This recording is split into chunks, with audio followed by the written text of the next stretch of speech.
Howdy ho, Internet, and welcome back to another episode of Winter Everlasting. I am your promiscuous paladin, Severin, but my character name is Lash. Joining me always is the ever-present and silent Mercury, played by our lovely foxboy Everix, and your own hosts, the cartographer, Tilsey, playing Octavia, a baddie in multiple regards. Our DM, our DM tonight and always is Mr. Boss Tom, who is spinning a tale for us, and we're ever thankful for him every time. You're here. If you're watching this on YouTube, please look down below the video and hit the subscribe button. It really helps Silsey out here on youtube.com/archive. You can also see her occasionally live doing art and other things over on twitch.tv/Silcey, Sylcey.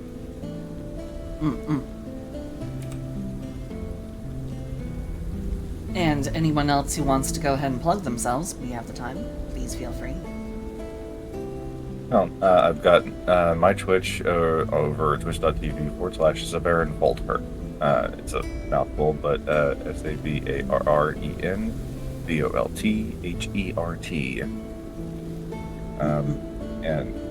And Mr. Boss Tom doesn't have his own socials to plug, but he does like to shout out his friend Jay Echo whenever he has it over on Blue Sky. So that's your https://bsky.app/profile/JAYECHO.art, and that is his safe for work profile.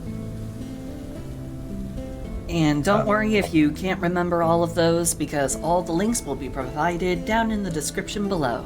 Thank you ever so very much. Also listening in on our sessions is my lovely wife, Miss Mama Skitty.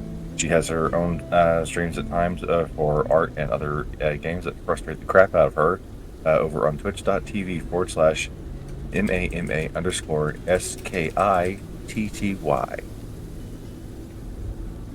Love you, honey. You all probably couldn't hear, but in the other room, she's like, "Shut up, no, you don't." She doesn't want me to plug her on this because she's not in the game, but she's always in our hearts. That's okay. She can't hide from the fact that she is currently in the chat or in the call, because I show the whole Fugi tech, so everyone who's here is seen. Love you, Skitty. Love you, Skitty. You're a part of this, whether you like it or not. I love you too.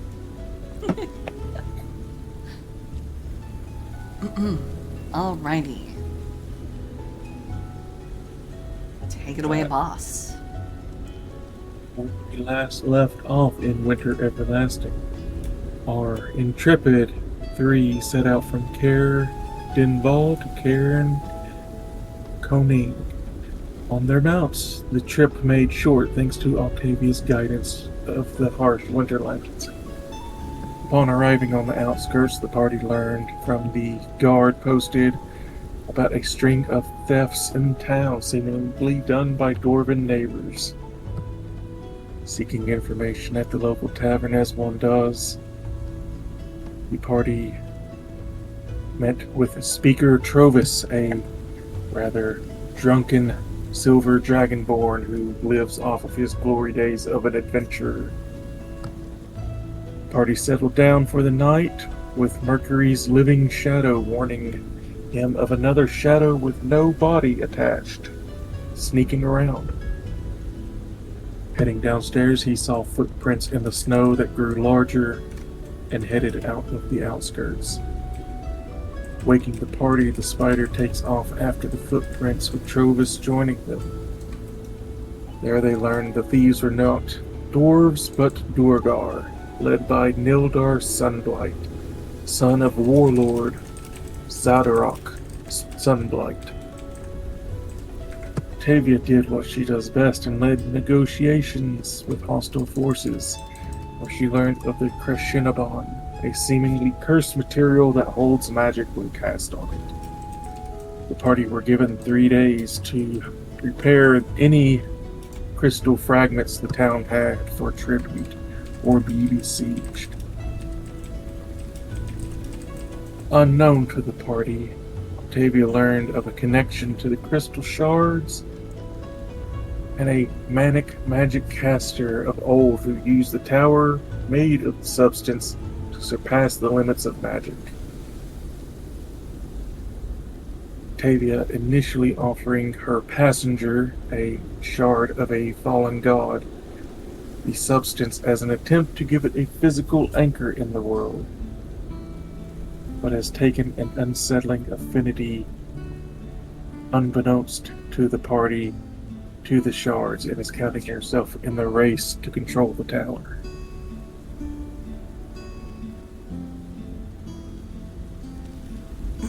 You all make your way back to Caer Konig, where Speaker Trovis has offered up the services of the town guard in any kind of siege or espionage, spy act, or assassination of the door guard and the keep. But it still being the middle of the night, and with 3 days being given, sleep came first. You all are awakened. What would you like to do? To prepare for the siege or prepare a counterattack?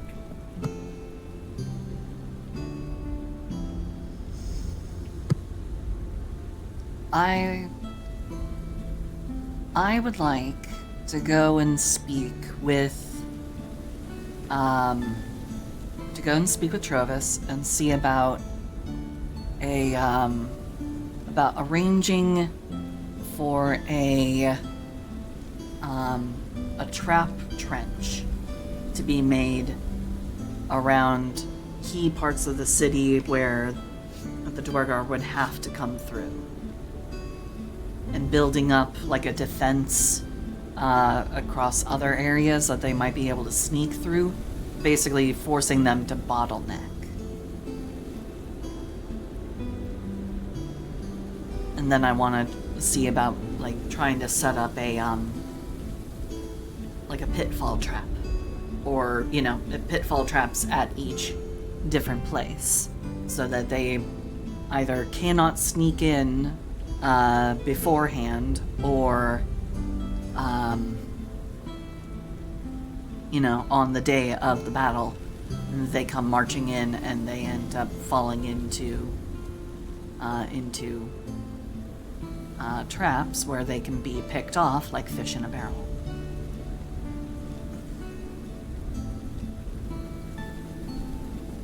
Mercury can lend his ability for crafting web to line. Well, if they do prepare for the siege, or prepare for a siege, he could line the outer lands underneath the snow with his web, so that it would be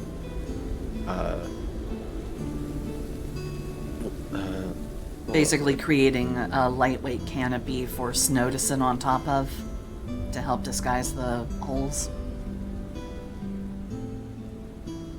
Well, it would count it as a difficult terrain, and if gotcha. they're not your own anchored, thing, then if they're not anchored, then it'll collapse in on itself. Let's see.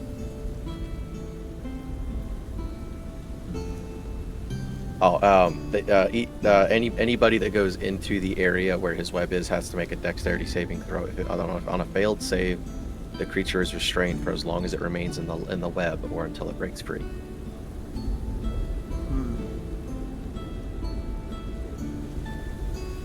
How long does it last, though? Concentration up to 1 hour. Probably ought to leave that for just before we do the thing, because we're still 3 days out. and Lash doesn't really have anything that she'd do to help prepare for a siege. She can probably help people barricade their homes, because that's what they do a lot at the Buckle whenever things are getting tough. Like y'all saw how well they prepared to keep people out of their house.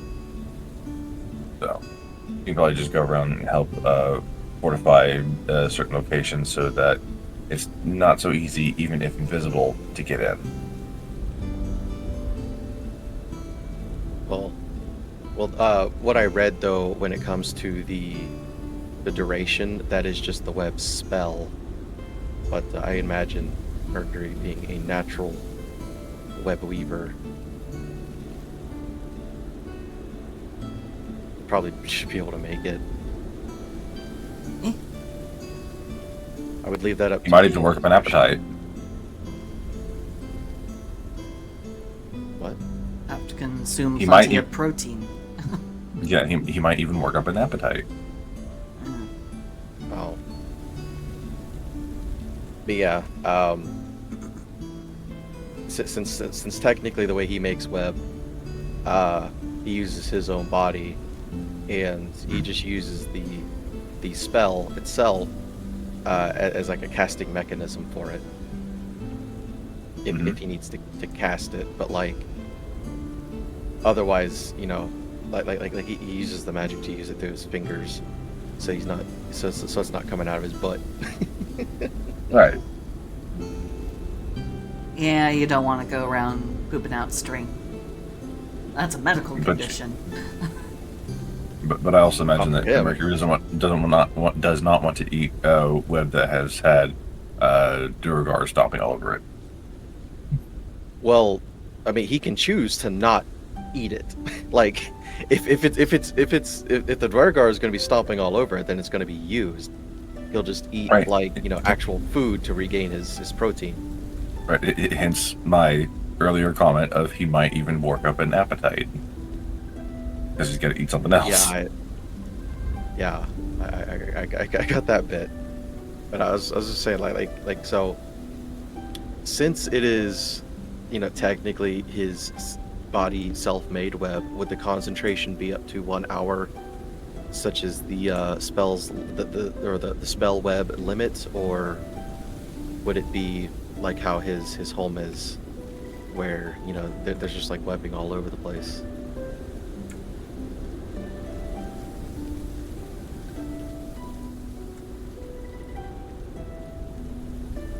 Right.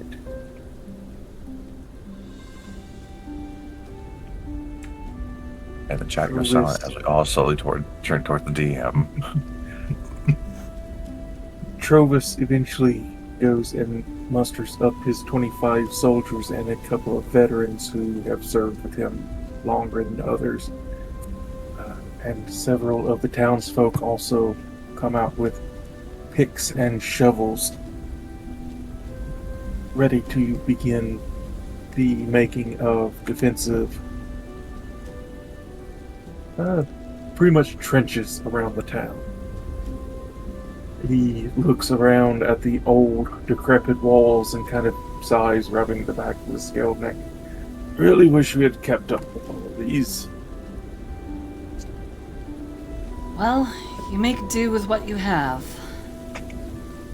Which also, speaking of, there is something I would like to ask. If you have anywhere around the town, or if you know of any of these, I don't suppose you have any rat infestations or any spots where there's clearly disease of some kind going on? That'd be a no. Damn, where's plague rats when you need them? Well, with the way this winter's been going, we've had to keep things really carefully stored.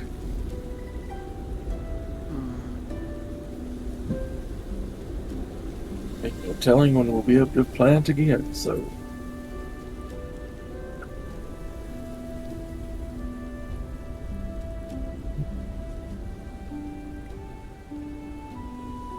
starts for a bit.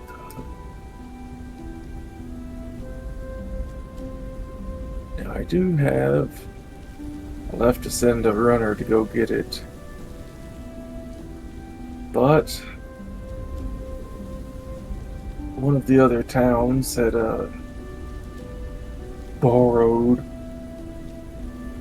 a magical item that we used to keep here.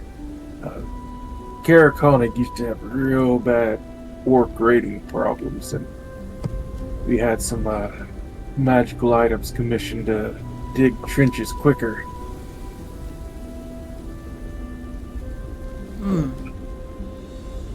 Being able to dig these a lot faster would be a lot better. And see if you might be able to work with our spider lad. He might be able to spare enough webbing to create a lightweight cover for Snow to rest on to disguise them. Also, Octavia, couldn't you use maybe shape water or something to make walls of ice to help protect the town? It's not like we have to worry about them melting anytime soon. True enough. I could reshape some of the extra snow and turn it into walls. Block by block.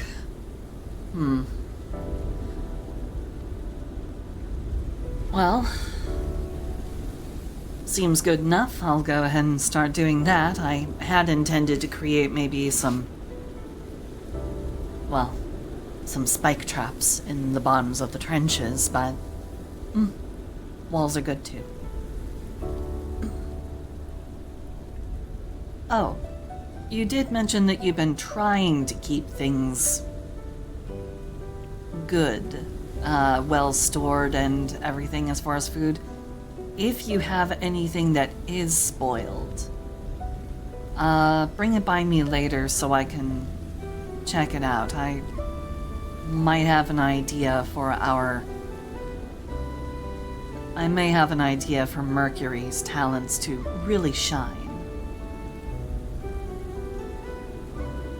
I like when you say that. Yeah, motions Wow. for his two veterans to head to East Haven as quickly as they can to retrieve a item that had been loaned out.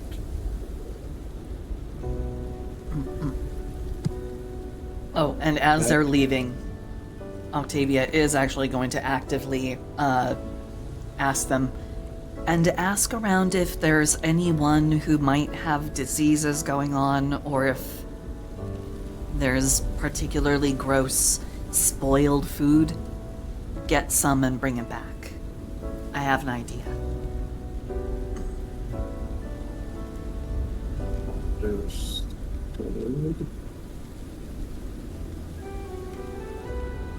Do not doubt the intentions of an evil chef. He looks to the rest of you. It will take about a day for them to make the round trip to East Haven. If the ferry was still going, it'd be a lot quicker. And if I wasn't making ice walls, I could go with them and help keep them on a good, solid path. Damn it. Well, we have to divide our talents as best we can. Well, if it would be more beneficial for time, why don't you lead them through the snowy areas, and we can still work on making pitfalls and whatnot. I do have access to some heat, so we could, whenever it comes to the walls, maybe melt the snow a little bit and let it refreeze. That could definitely work, and set aside as much snow as you can't easily use. I'll reshape it later when I get back. Also, I can go ahead and make it rain on top of the snow and just give it a nice good casing. So, yeah, Octavia will actually go ahead and go with the two runners, and she will provide her talents as a ranger. Turn To, a day into half a day. Yeah. Or faster, if at all possible.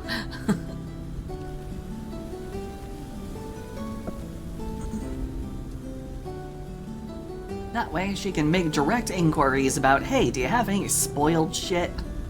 Just throw it in a bag. I've got ideas. They're war crime ideas, but don't sweat it.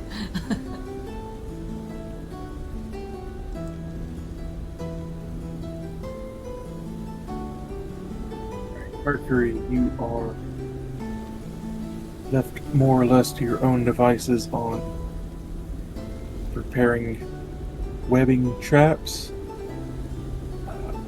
Unlike the spell web, your web does last. Yours is a physical thing. It's just created using the web spell technically. But DM says it does last when you create it. Okay. Also, Yeah, he's going to request food, of course, because he's going to be using up a lot of his energy. You know, trying to get a webbing like all around where he needs to. And he's basically just going to be like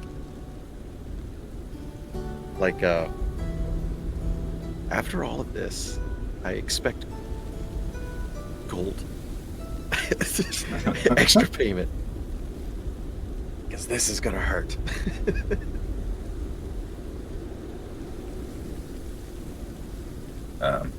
and as we are, digging our own trenches and pitfalls, Elasha will be using prestidigitation rather than fireballs or any other kind of fire magic, and she's going to use it to warm 1 cubic foot of non-living material, just long enough for it to slightly melt, and then cut off the magic so that it refreezes almost instantly. So the bottoms of all the trenches are going to be hard.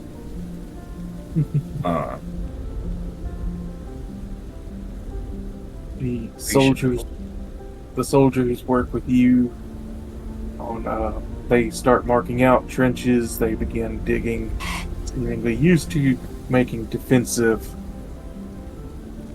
trench ways, using the old walls that used to circle the care to act as guidelines. The people in take to your teaching on how to properly board up a building using tables and bed frames to cover windows. And while working outside, she can also use prestidigitation to help keep the workers warm. I was gonna say see if you can find some nice jagged rocks, so that when you put it at the bottom, and refreeze the water, they kind of like freeze around the rocks to keep them in place, pointed upwards. Even Good small idea. rocks will work.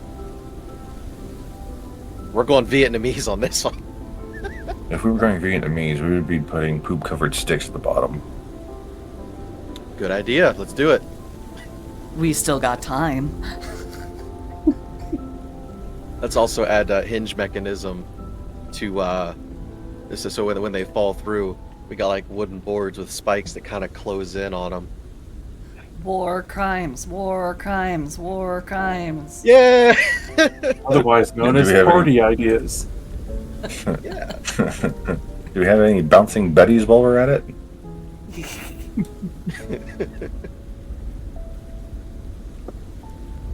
Octavia, they begin to travel across the large frozen lake with you,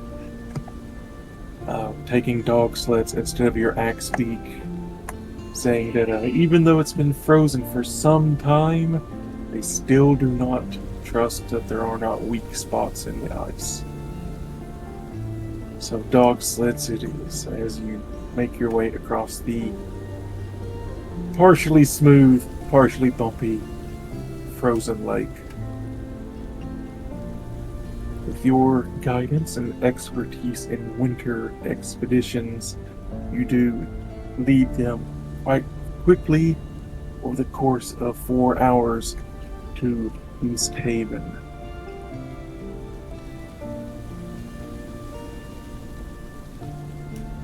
Oh, that's like who died? What happened? She's a Psyduck at the moment. Oh,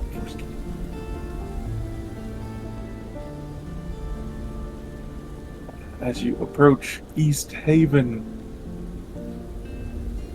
it's like stepping into the past almost. The place is a living example of a boomtown from centuries ago.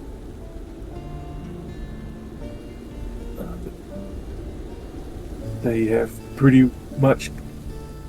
They keep it for the aesthetics, we'll say. Also, for Octavia, roll me a history check.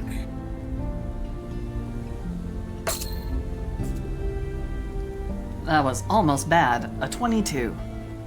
Almost bad, but very good. Research that you have done on some of the larger cities, and this is one of the larger cities. East Haven's founders were thieves. They refused to kowtow to the powerful Thieves Guild of their homeland and were driven out. To this day, East Haven honors its shady founders by declaring pickpocketing legal within town limits. Which is why on nearly every post, signs of "Watch thy pouch" is nailed up, and underneath each, if something valuable is stolen, please see the speaker to ransom for it back. Octavia is, in remembering this, she's going to go ahead and she's going to take her her now ultra special flute, and she's going to tuck it into her cleavage where it cannot be easily taken. And since she is wearing the hairpin, she'll know if someone pulls that because her hair will come undone. And that's pretty hard to, that's pretty hard to not notice. And everything else that is cleppable is... Well, there is one thing, but that's more of a... I still don't know what the deal is with that. Anyway, so yes. Good to go. And posted in images is the town of East Haven and the approach. One thing to note is they do have iron lampposts, each with oil lamps inside, giving nicely lit streets along the way.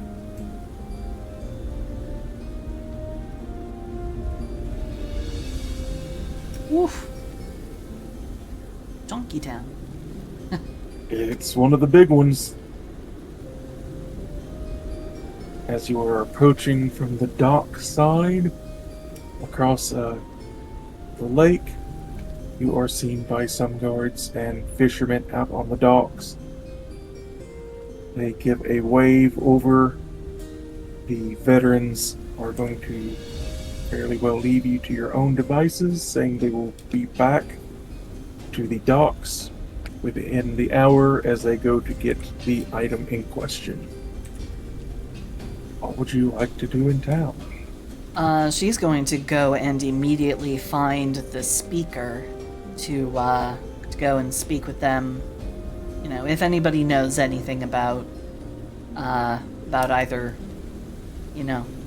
bad food stocks or disease that might be going on in East Haven, it'd be the speaker. All information has to go through them.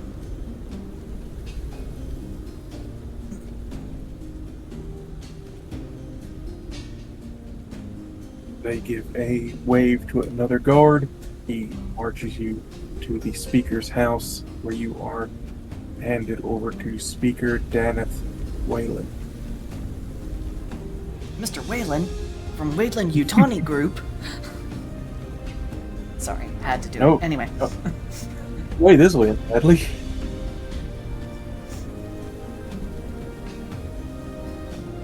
He steps out of his house. At his back is a half-elf woman in almost glimmering plate mail. Speaker Daneth gives you a nod. Well, welcome to East Haven. What can we help you with? Well, as it so happens, I'm helping Kaer Konig prepare for a Dwargar siege. There has been some unrest with their local dwarves, and they are also probably going to, at some point, try and march even on East Haven. They have designs on the whole entire Dale, so...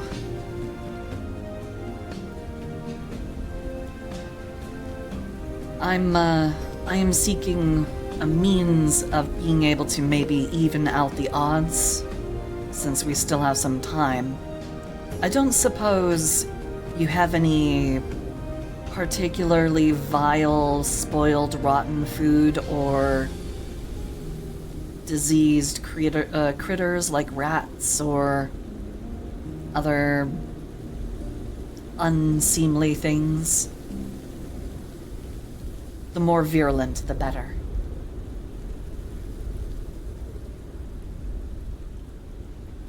He stops for a bit to speak with the half-elf woman with him. Captain Imdra, do you know of anybody with any stores going bad? She steps back inside for a moment, coming back out with a ledger. Flips through for a bit.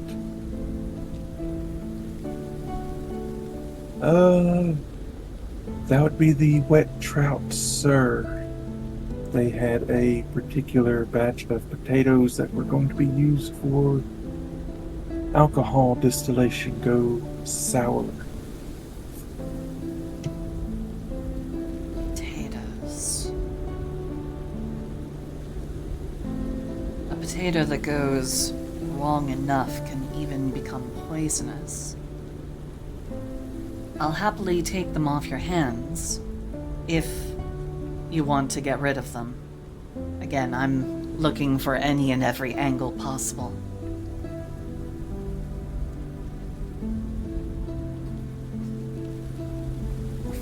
Gives a bit of a nod. I can't really see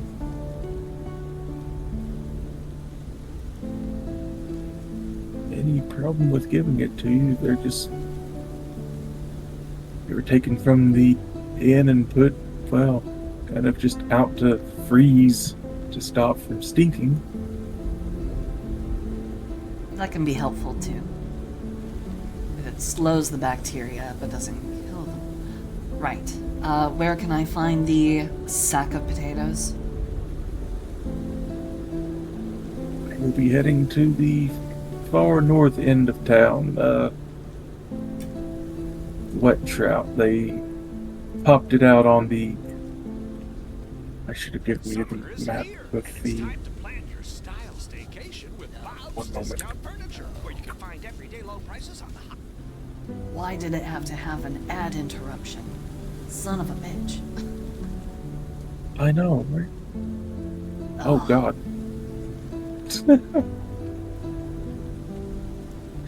Well, it'll let this map go. Currently you are at Town Hall. You arrived at the place where the East Haven Ferry is, and the wet trout is on the far end of town. Gotcha. Wet trout is...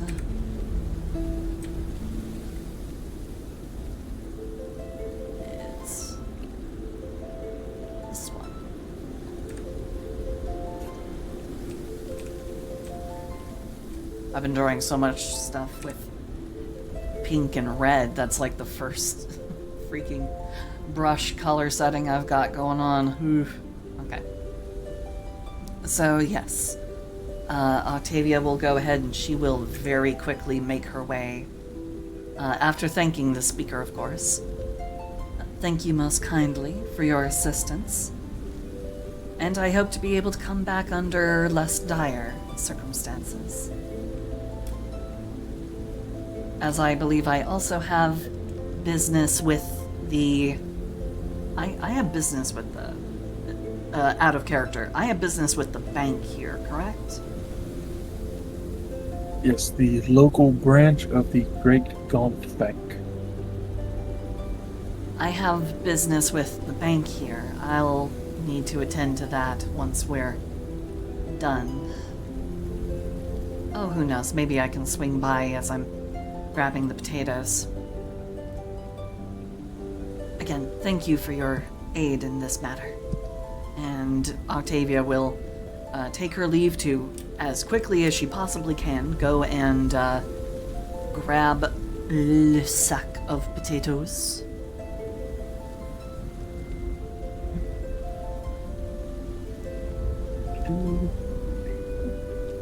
And while she is also making her way over there, she's going to try and look around for any signs of like burrowing vermin and whatnot. Just in case. Like see if she can find any rats. As you make your way to the northern side of town, there are crates and fishing nets that begin to pile up between some of the buildings. And you give me a nature or survival.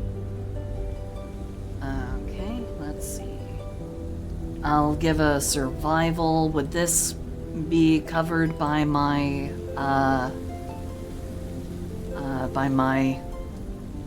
prodigious? It will not be covered by your insurance. Damn it. Well, I guess that's it then. I guess I'll just curl up and die. As there are thick layers of snow and ice all around, this would indeed count as Arctic terrain. Okay, so I have expertise, so my survival plus another 4 makes for 22. Looking around, you are pretty sure that some of these alleyways would hold some vermin population, especially with this town being this large. It might be cold, but rats are very hard to get rid of, even in the worst of weather. I'm going to try and see if I can coax one out. I'm gonna open up my rations. I'm gonna kind of scatter it nearby, and then I'm gonna hide.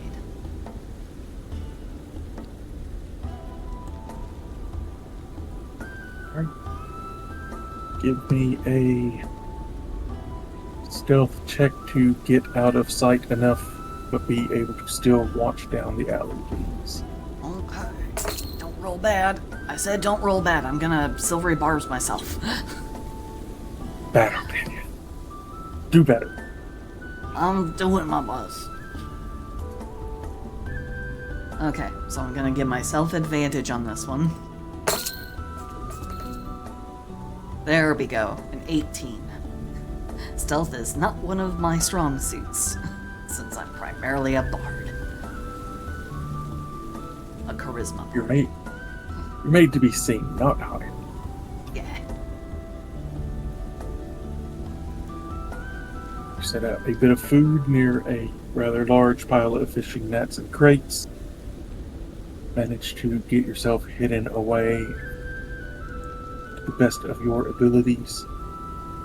After a while, you do indeed see a few rats begin to make their way out, sniffing and beginning to gnaw at the food. Okay, first How let would me you mark like off to- a Let me mark off a ration. Reduce my ration by 1 count. Okay, I'm going to cast Entangle.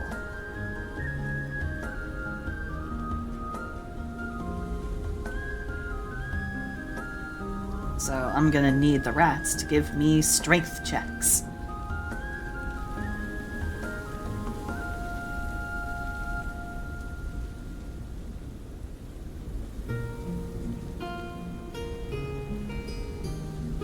Let's give strength.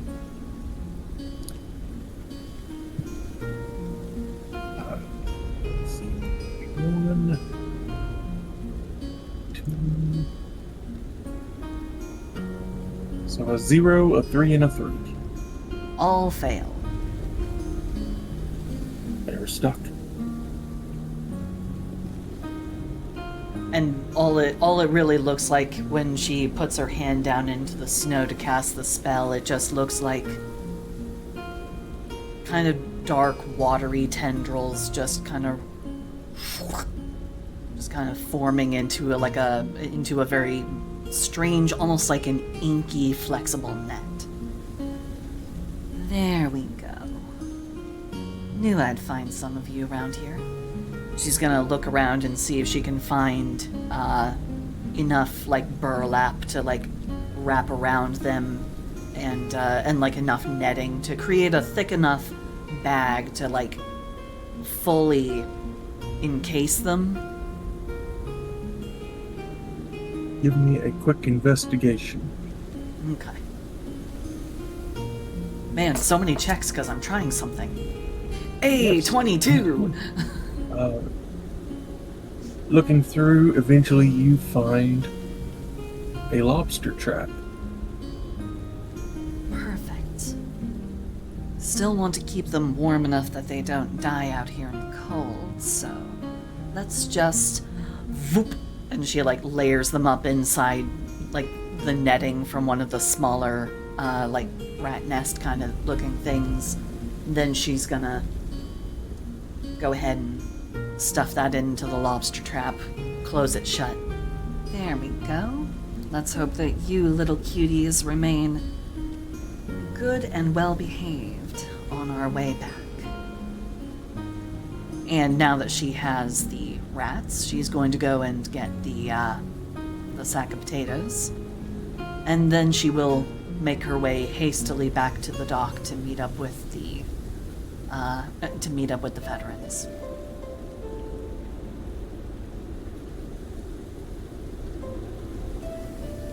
As you make your way towards the wet trout, see one.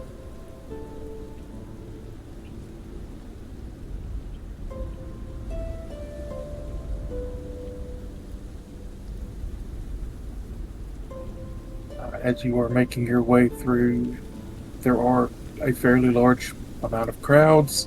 You do hear the calling of merchants, the haggling, the bartering, and as you make your way around the corner to the inn, you feel someone bump up against you.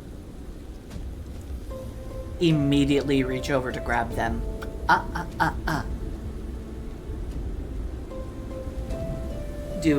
She's going to try and grab onto them with one hand, and she's going to do a quick pat down of herself with the other to check her coin purse and everything else. To grab them, make me an athletics or acrobatics, please.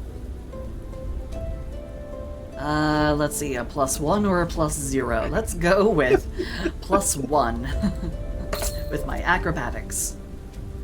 I'm gonna silvery bars myself again.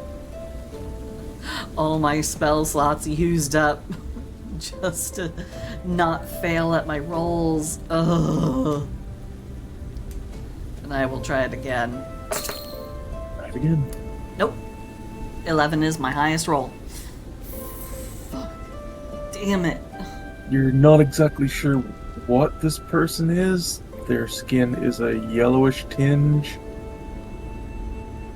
They slip out of your grasp and disappear down an alleyway. Do you go ahead and pat yourself down. Yes, I'm going to check as well as I'm going to follow them. I'm not going to lose sight of them. Begin to pat yourself down. You do not find anything missing, but you do find something added. What? It is a silver coin. On one side there is a smiling devil's face. On the other side, a pair of balanced scales. And around it is wrapped a piece of paper. We've been waiting.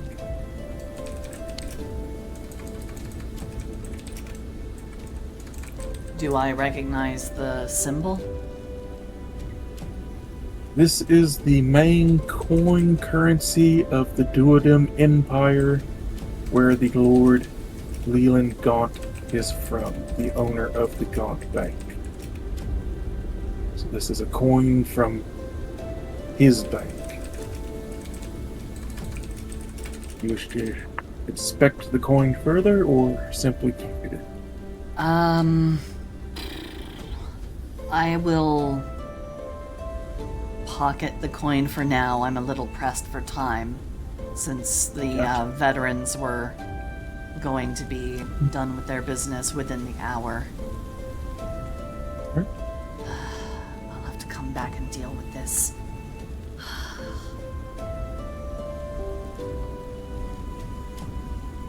Making your way to the tavern. Outside, a good ways away near the dock, you see a few sacks of potatoes, and if it was not for the cold, the way that the outsides look wet, even in this cold, say they are rancid. Ugh. Okay, yep. Once you get your nose close enough, no amount of cold can stop that kind of rank. These'll be perfect. She's just gonna reach down, grab up a bag. She's going to grab up her lobster trap of rats, and she's gonna make her way back to the port to meet up with the veterans.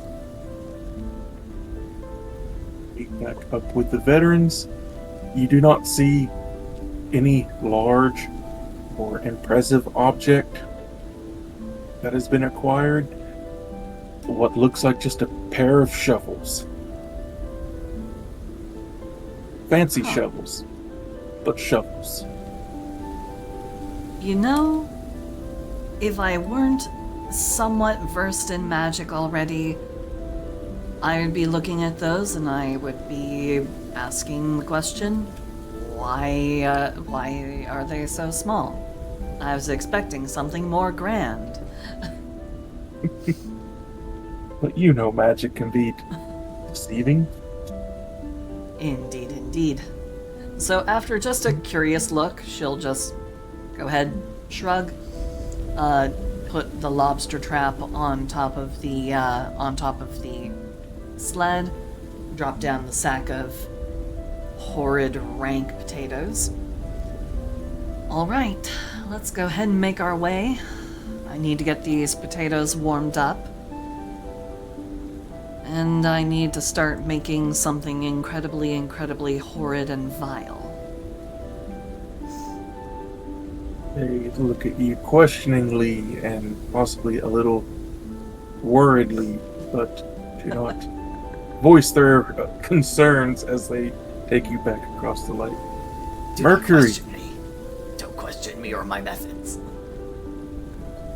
Mercury, as you are making your webs at a rather industrious pace, please give me a Constitution saving throw, if you would, please. You are being brought bowls of meat soup. Yes, soup, not stew. It's rather thin. My con save was 14. 14.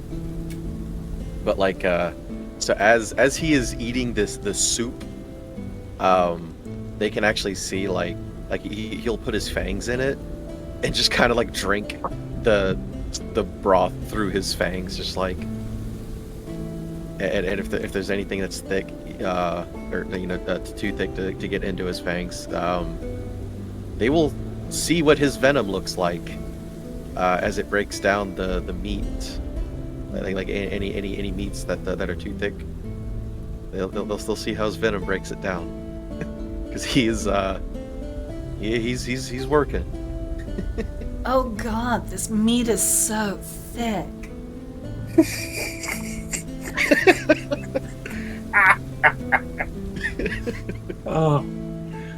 Most of it is a just good bone broth soup, but the rest of it does have a few larger pieces of not the best meat, a little gristly, but hey, in this cold, it's better than nothing. That's why they're trying to soup. Since he is working, he's keeping his mind on working, so like his eating is on its default setting. Like he knows how to chew now because of after visiting Glass Lake, that they kind of insisted. But yeah, but his default setting is just using his fangs, so like he can do that absent-mindedly, even though chewing the bigger pieces might be easier. He's on autopilot.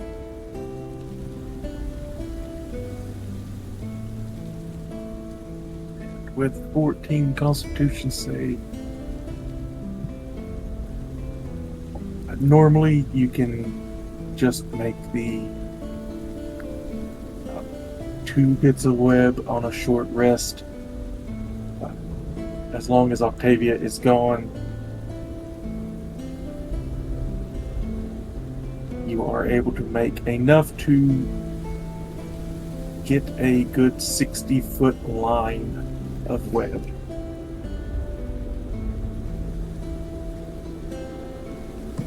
Taking small breaks in between to recharge and resoup. Recharge and resoup. I'm gonna use that from now on whenever I eat soup. If I finish the soup, I need to resoup. I need to recharge and resoup. Lash. As you are helping with the defensive making and working to thaw and freeze a few sections that get done, and imagine you're also acting as a bit of a motivational figure. That, yeah. Please give me a performance or a charisma check.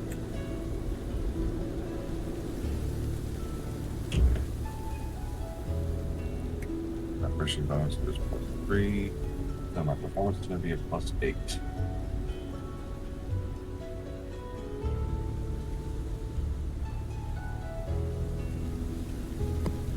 17.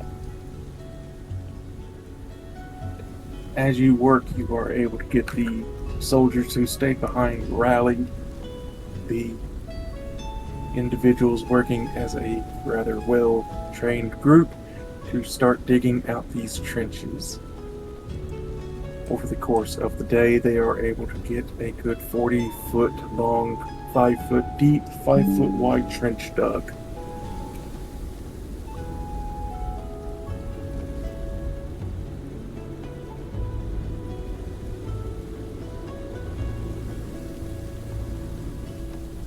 And yeah, just as I was saying before, she also uses a prestidigitation to help keep people warm.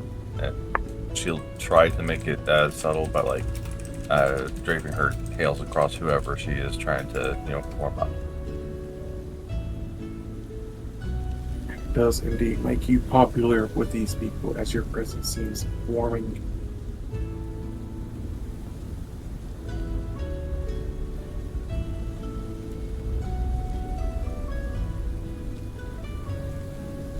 That's actually about what I expected.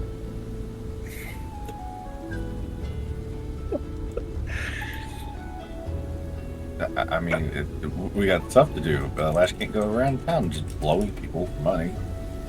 Oh no, I meant something else. Something else got sent to me. That's about what I was expecting. Lash, you are quickly becoming very popular with the soldiers and the townsfolk who are digging, as anyone in the area working alongside you feels warmer for the efforts. A new meaning for the soldiers working the trenches. Eventually, the aurora of that marks the day begins to fade into afternoon colors of purple and deep greens when the sleds carrying Octavia, the potatoes, and the veterans eventually show back up. The three of you are reunited as the veterans bring out the much talked about shovels.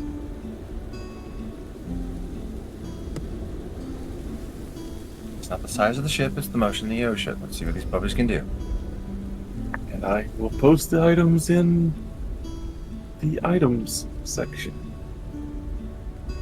They are fancy shovels. They're not very practical looking. They are very actually small spade tipped. But as Trovis grabs one and another veteran grabs another, they stick these shovels into the ground, and over a minute, a 40-foot long trench begins to excavate itself.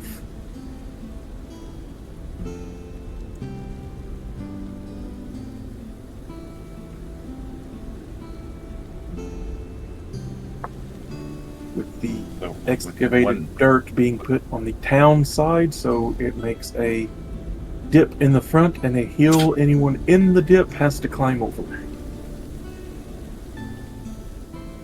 And so these things can do a 40-foot line in a minute.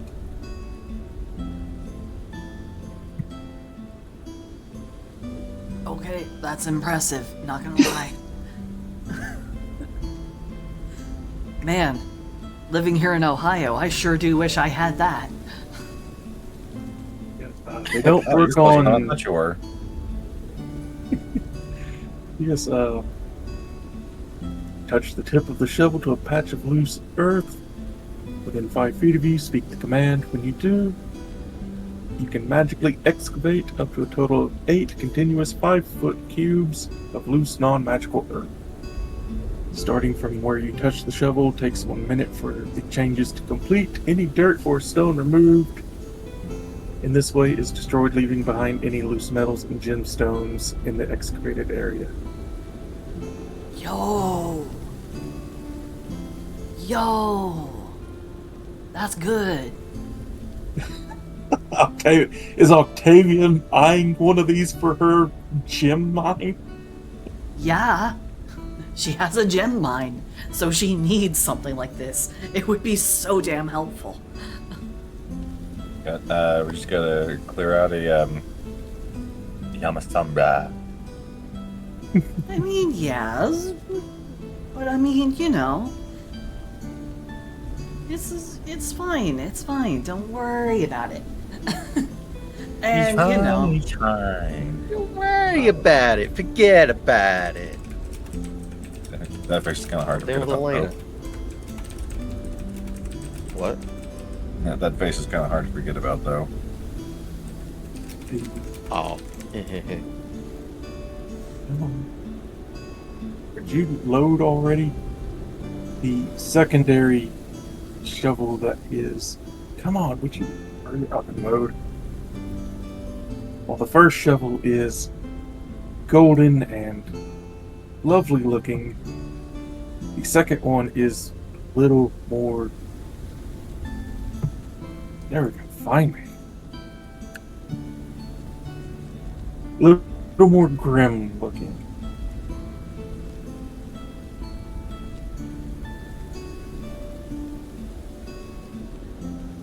oh, but it can only do it once a day. Or can only move. Okay. Yeah. Once a day, it can make a You can make a real big old 40 trench. foot long 5x5 tunnel. It's good for making a trench. And since you got 3 days, that can be a long trench.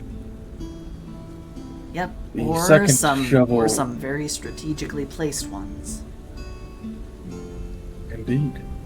The second shovel, the spade, has a skull embossed on it. When he touches it to another section, the dirt disappears, making another trench like the one before, except it is covered immediately after with who's Hallucinatory. trained with Oh, this is so good. they put the open trench in front, they put this second trench behind, so anyone jumping over the first trench will land in the second.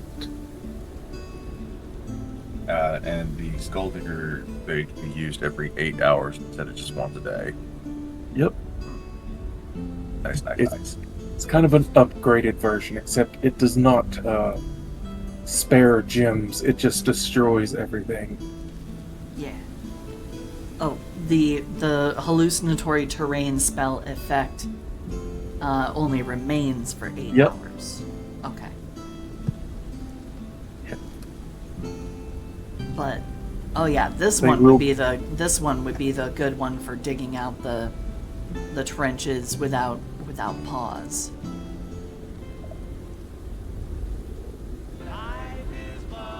Son of a gun.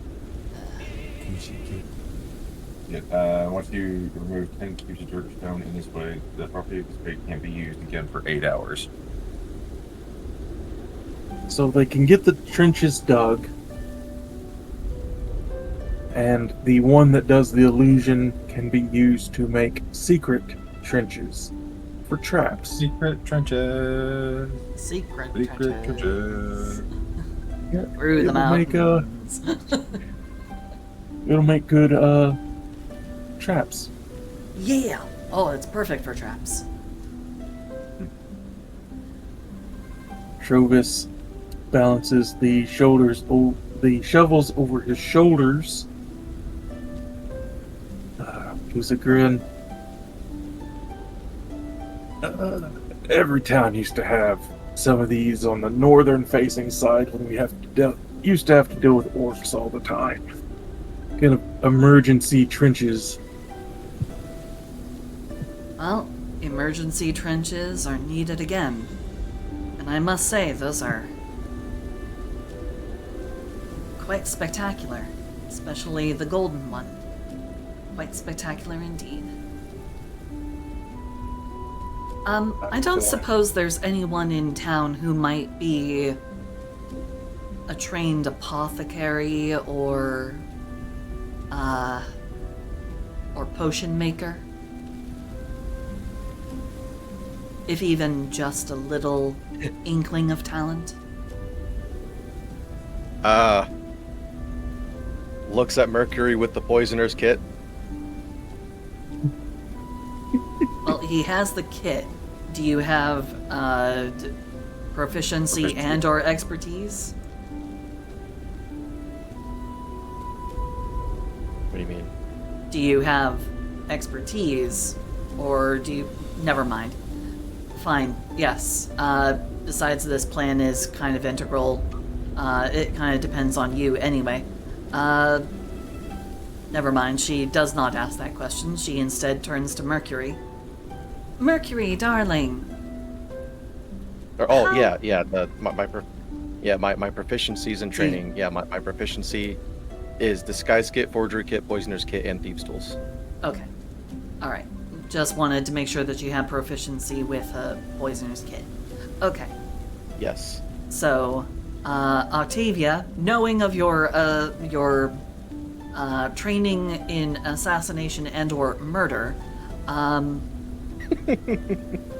she is going to turn to you and go, Mercury, darling, how would you like to take a break from, well, all of this webbing and help me with something a little bit more alchemical that's a little more directly up your alley? Sounds like you're speaking my language. Lispy. Ugh. Stupid Nice. nose. Yeah. Fabulous, because I want to make poison that will be delivered into the food of the dwarves, and I also want to see about doing something with, and she gives the lobster trap a little bit of a shake. I also want to see what we might be able to breed out in these things.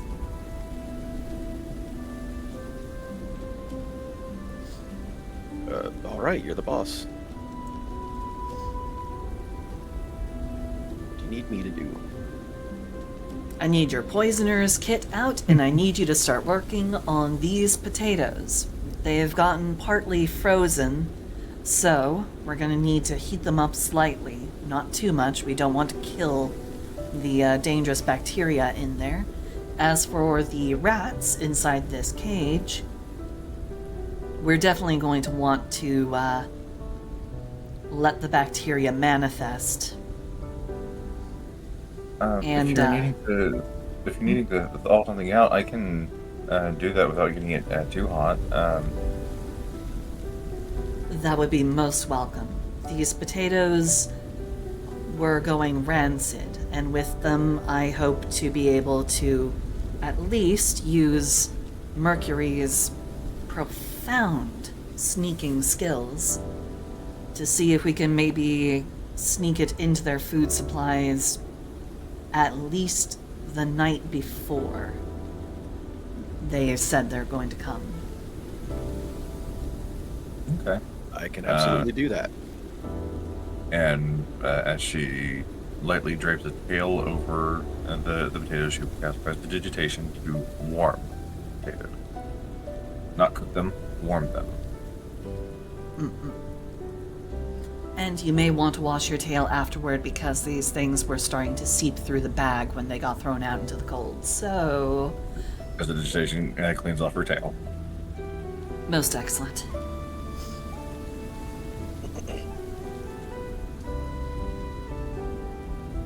Oh, another thing too about Mercury that's great is he is immune to poison. So, That handling is- these immune problems. That is quite good indeed. And also, if you have any venom to spare, I think that would also be a wonderful additive to whatever slurry we make here, because we're going to make the most dangerous potential thing that we can. Oh yes, and using my web doesn't use any venom, so I got plenty to store. Or I got plenty stored right now. Excellent. Be sure to put it inside a separate container. We don't want the venom to kill what's going on inside the potatoes, and we don't want it to kill what's going on with the rats. Which, speaking of, I need to go and do something. And Octavia is going to go and take the rats, and she's going to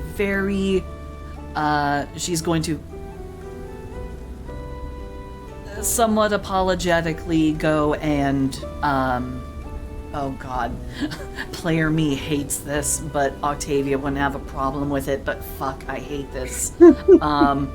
Octavia goes and she drowns the rats. It's the separate container that Mercury would keep the venom in would be his fangs. He can just milk his own fangs. Well, she also wants volume, so if you've got a limit on how many times you can do that in a day.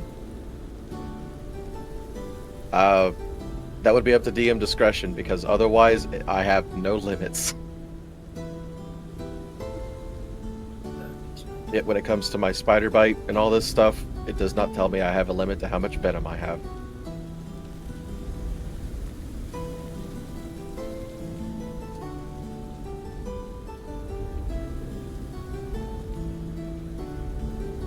I'm definitely not the DM, but I personally would rule it as depending on your Constitution modifier.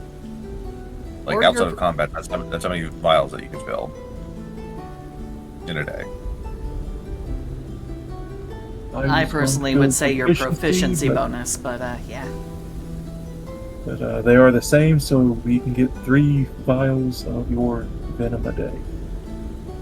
No doubt. We can milk How you big 3 times a vials? day. There's a rookie numbers. Most vials are. I think they're supposed to be like 6 ounces, like 6 fluid ounces. I think. Okay. Let me double check that.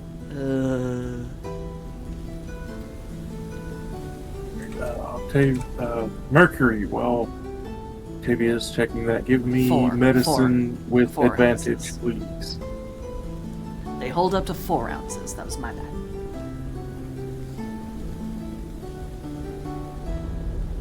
10.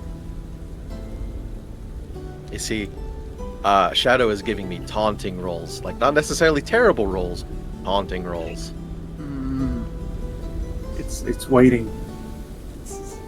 Says I'm gonna wait until you do something that you're supposed to be good at, and I'm going to roll you. Oh god, the It sneaking. also wants to know. Shadow also wants to know if it'll be completely free when Mercury dies.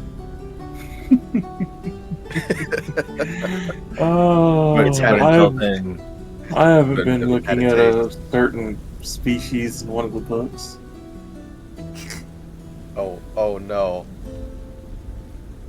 But, I don't know yeah, what species you're talking about because I haven't seen any of the books.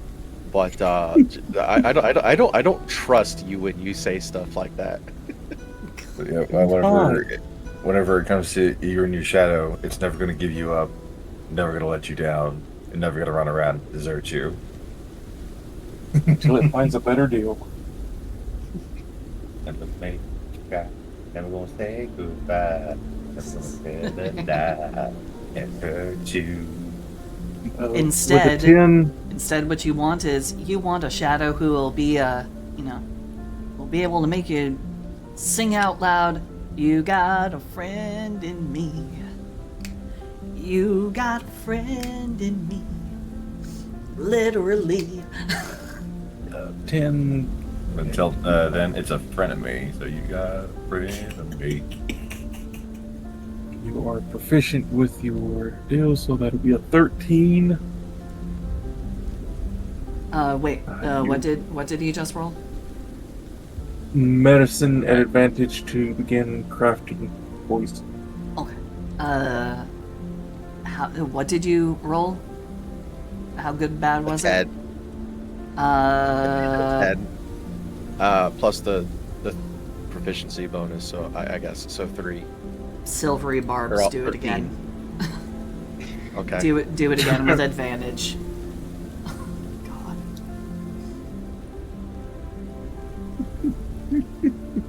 Just burning those pencils.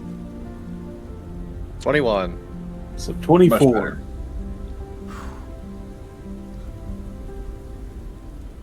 I You're made the usually right much call. more. You're usually much more used to working with your own naturally produced venom, so making something out of potatoes, something you don't really eat because it's not meat, is a new experience.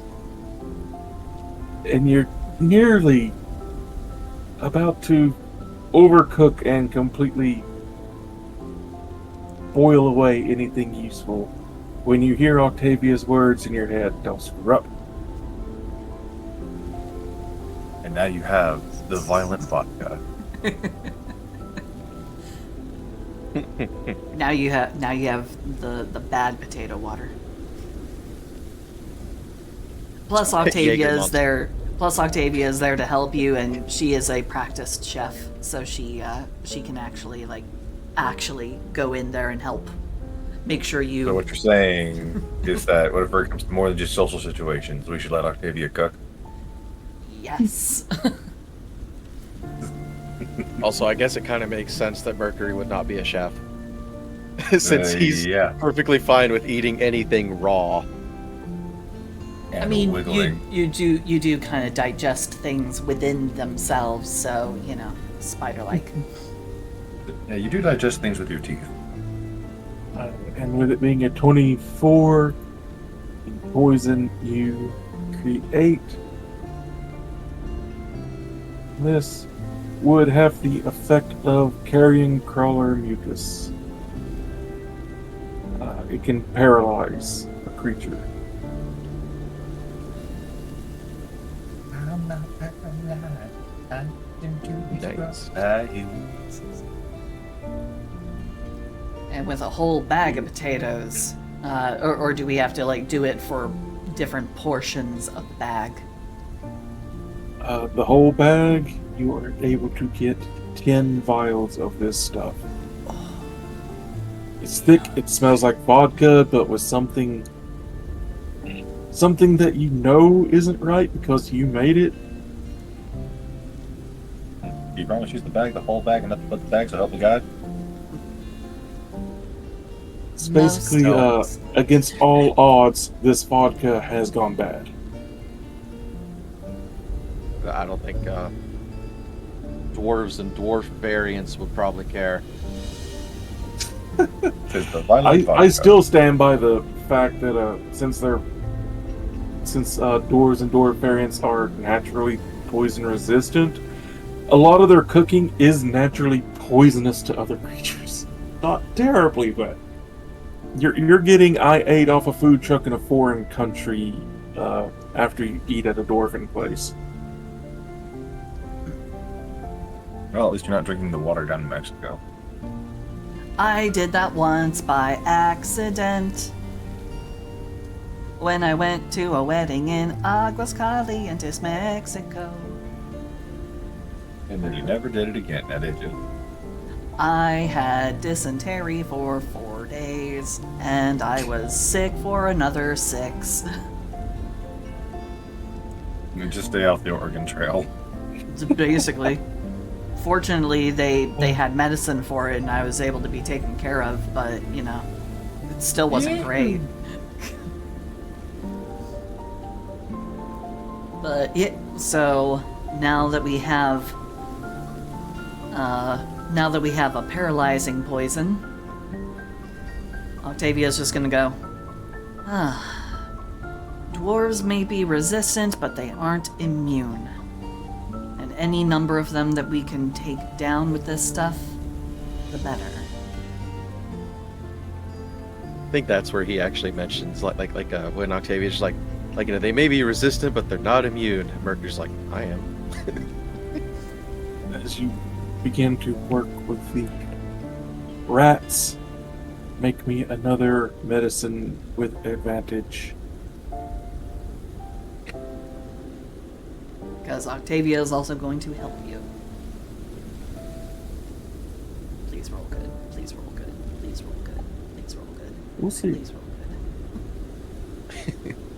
Which what am I rolling again? Medicine again. with advantage. Oh. Yep.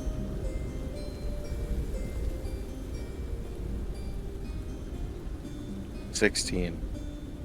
It's slowly going back down to that taunting rolls. Yeah, plus the 3, 19. You don't get. Should I have Lash do silvery barbs this time? Yes, you can. 19 should be good. I would save it for a very low. Yeah, I'm out of first level spell slots too, so I mean, I know I can technically use higher level spell slots to cast low spells, but Silver Barbs doesn't scale.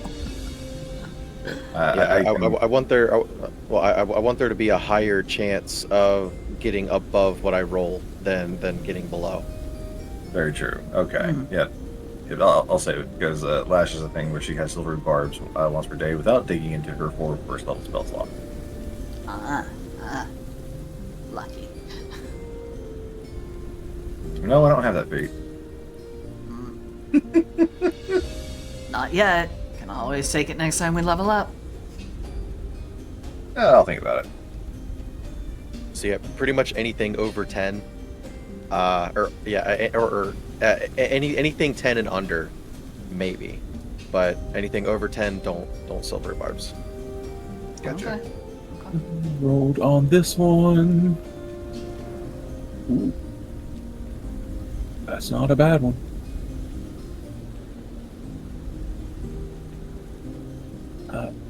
Now The this is rats- something better, because it's disease. They are not resistant or immune to this. I cast Plague Rat. Oh, that would be actually, hold on. Man, of all the times I wish I was oh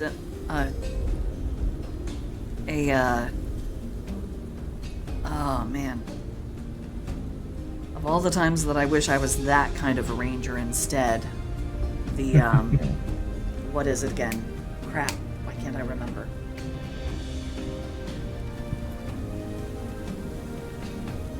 Swarm Keeper. Because Swarm Keeper... levels in Ranger, are you going to do Swarm Keeper? Swarm Keeper Rangers can actually learn one of those spells that's actually like plague-ish.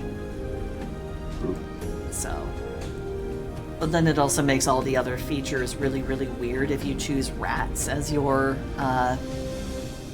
It really does make it weird if you choose rats as your swarm, because one of the abilities of a Swarm Keeper is you can have your swarm levitate you. So all I see in my head is just like an upswelling like geyser of rats just like pushing you up, and you're like surfing on them. That or their tails are pulling their tails from Sonic. That's ridiculous. Helicopter rat! 100 helicopter rats all like biting and like holding on to like corners of your clothing as their tails. That's so stupid. I love it, but it's so stupid.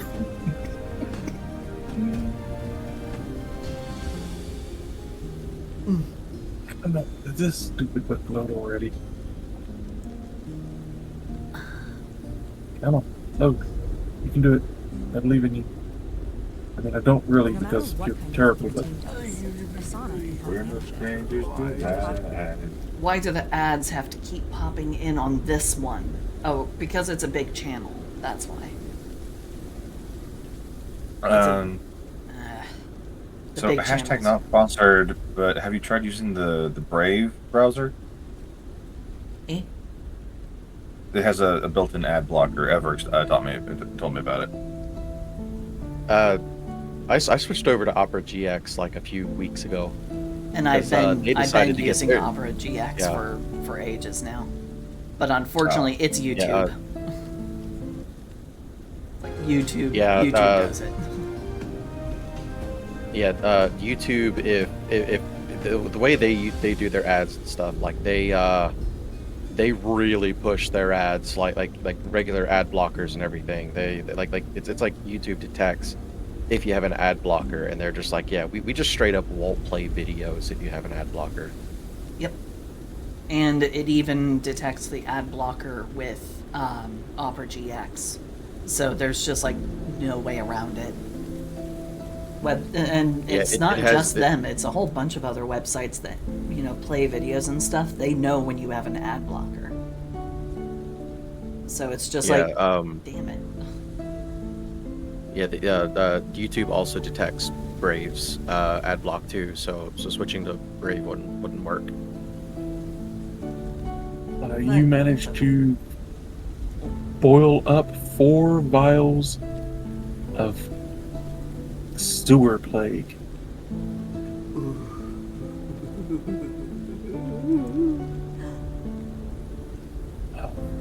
First, they get a level of exhaustion. Then, if they still have exhaustion, they only get half their hit points back if they try to heal.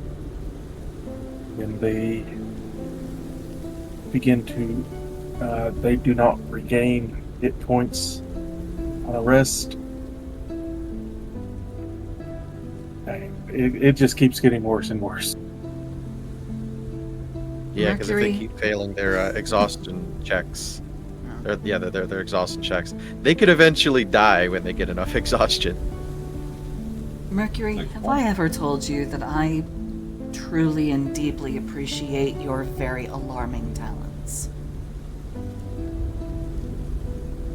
I'm just gonna say it took long enough. Well, I'm sorry that it has taken this long, but this could help turn the tide. This specifically. So even if the poison doesn't work, we really need to bank on this. This stuff is essential. So Mercury is immune to poison, so he can hold on to poison stuff. I'm immune to diseases, but I really don't want to be carrying around blender rat vials. Don't worry, as long as it's in the vial, it won't be a problem. But Mercury is the one who has the best chance of being able to get into the Dwarven's stronghold and to sneak this into their food and their ale. The poison needs to go into the ale, and the disease needs to go into the food. And it has to go in after it's been prepared. So how sure are you that you can, get that deep into everything? I feel like I'm fairly sure. I mean, I've been doing this my whole life. Plus, if you take me while I'm in weapon form, I can try to assist you without bringing too much ruckus. All I'm gonna say is, if you do join me and a fight ensues, you run. And I will do what I can Understood. to at least give you the best chance going in. Afterward, there's not a whole lot more that I can do without, stepping into the business. So a lot of what we are about to do depends heavily on you. So, no pressure. Yeah, I want you to run because I have my own methods of escaping. I'll be fine. But I'm gonna make sure that you get out first. Or I could just stay in my weapon form and you can do your special ways in order to get out. I'll be right there with you the entire time. I know. I'm just saying. If for some reason you're no longer in weapon form, just I'm trying to. You're trying to be What's the sweet. word? Don't worry about it. We understand. I'll never say that again. I'm trying to plan for every contingency. Never say that again. I'm Batman. Yeah, she's just like, it's like, I'm not sweet. I'm a freaking murderer. Sweet murder. I'm the So- Geneva shit list. Thank you very much. Alright, so this is only the first day and night out of 3 that we have. So, this will need to be done. Wait, out of character. DM, this is the first day, right? And they said that they would give us 3 Yes, days. 3 They're, days. so Today they're. is day 1. Okay, but. Yep. So that We're means gonna they are. more we're gonna attack on day 4. Okay. So we do this. The best time would be to do it either late on the second day or early on the third. That way it has Okay. enough time to work its wonders. Basically, you're all told we're going to be showing up, and if you don't have the gems, we're going to siege the town. Yeah. So they will be coming as peaceful conquerors, if you can hear the air quotes there, to Mhm. collect the gems. Yep. And if the gems aren't there, then they will pillage. Yep. Not happy Welcome to America. with that. This is America. Blam, blam. So yeah, you could use And then I that. started blasting. So yeah, DM touching in, you could use that to set more of a trap. Yep. We are using as much of the time that we have as possible to do the trenches. Octavia is going to help build up an ice wall, since there is no actual limit when it comes to casting drizzle and shape water, since those are cantrips. So she's just gonna go around making super slick ice drifts all around the town, so even as they march in, it's basically going to be like solid, almost glacial sheets of ice everywhere. Ooh, don't forget to put spiky ice at the bottom of the trenches. Yeah, she's going to do that too, shaping water. And because it's already freezing fucking cold, she's not going to worry about the shape water effects wearing off, because it's too cold. Mm-hmm. So Though occasionally Lash will be behind you to make sure that you are nice and warm. Thank you, darling. Yep. So She smiles, continuing, nods, and moves on to the next cold person. Yep. Continuing to do that.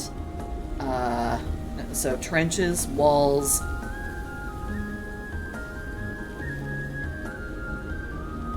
Keeping the samples of disease good and warm so that they don't die. Or no, hold on. How does it? Okay, no, you don't want to. Hold on. You don't want to So, cook it. You want to keep it incubated. So proliferate. So if we want to expand it, Keeping it at body temperature will make it expand, but you can freeze it to keep it dormant. okay, we'll try and keep it dormant. So then we have. Wait. So that we don't What have if to it worry breaks? about it. If it breaks, it's not going to kill everyone. Yeah. And actually, Well, Octavia if will Mercury also holds try on- and. hold- Oh, sorry. Go ahead. Sorry. as I say, if Mercury holds on to it,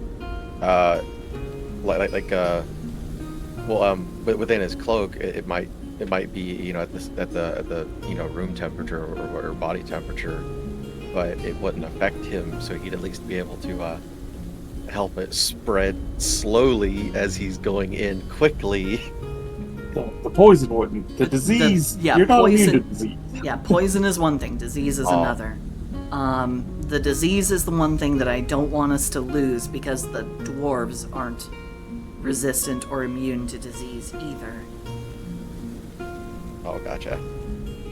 Actually, after helping out with the wall and with the trench, Octavia is going to do some fishing to try and get fish to then try and propagate some more of the disease.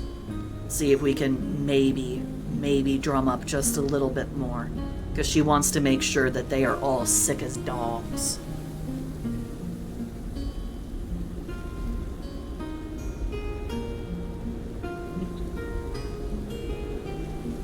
So I will roll whatever you deem worthy.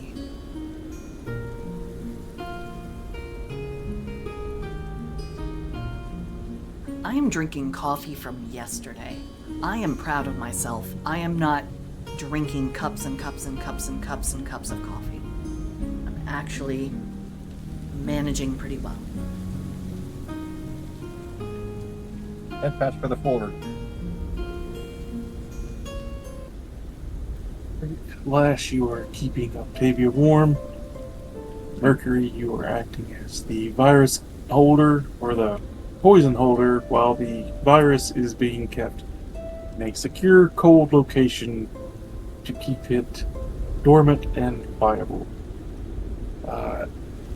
You're creating spikes of ice in the bottom of the trenches. You are also creating I believe I heard slick spots on the edges of the trenches. No, okay, so, like, all around the town, there's, like, piles and piles of snow, right? Yes.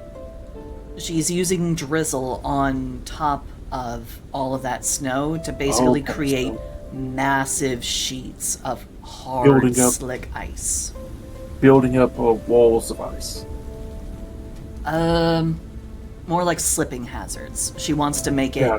super difficult terrain. Alright, now that I know what that is. And then you said collecting fish to try for... To see if we can Something. maybe incubate some more of the disease for more samples. Like, just gonna really try for it.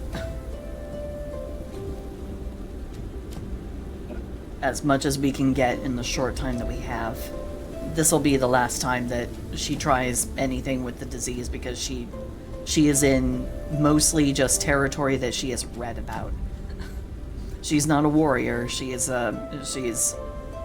more well versed in stories and myth and stuff. She only knows this stuff from like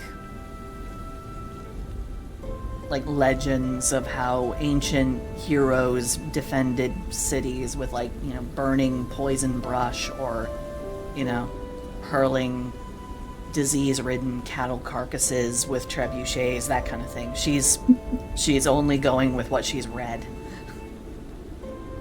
Meanwhile, as you are going about doing the stuff that you've read about, Lash is trying her best to not think about what all's going on. So she's kind of lost in her own world, thinking back on some things that she may have missed in the moment, as well as just kind of trying to be right with herself. So, yeah, you So, go ahead and take your Geneva makes- suggestions. I'm going to be over here in the corner kicking cat. If... Well, Well, you If have it a makes town Lash to feel any better. take care of.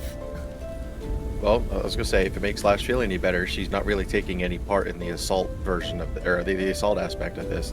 She's taking part in the defense so far only, so she can rest easy in the fact that all of her actions are dealing with the defense of something that is potentially evil, and we will know that it will be evil or bad when it attacks.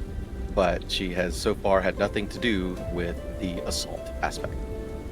Right.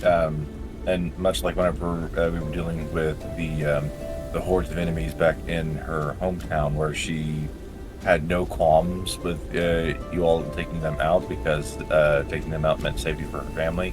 She honestly is not opposed to taking out the Duergar who are going to attack, you know, innocent civilians over some shiny rocks. Yeah. Yeah, just some shiny just- rocks. There's no It's reason. just the methods that she's finding questionable, so she's not thinking too hard on it. Yeah. If Lash does Seems need to apologize. some... If Flash does need some help in not feeling so bad for these Duergar, someone could make a history check to I'll do a Give- history check. I'm proficient. give insight onto what Duergar are. That's a dirty 20. Dirty 20. That's a 9. That's I'm annoying. going to Silvery Barb's Mercury's 9. No. The 20 is fine. What's your Oh, what we is can your, work her and show up 20. Octavia. what's your bonus to history, just out of curiosity? +1. Plus 1. Oh, his is +1. Ah. Mine's +0. I'm pretty. I'm not smart. And I'm Oh. only proficient in history because of my passenger. Otherwise, I'm half proficient. Yeah. As you Say begin this to to think Silvery back, Barb.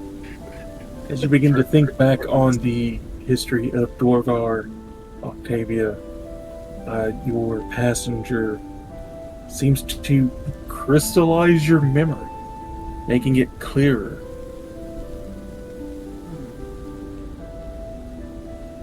And you know that Duergar were once dwarves before their greed and endless delving beneath the earth brought them into contact with mind flayers.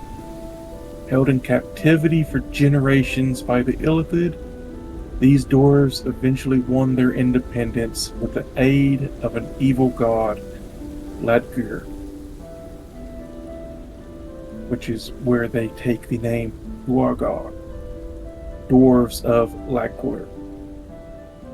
Captivity forever changed them, however, always toiling and complaining.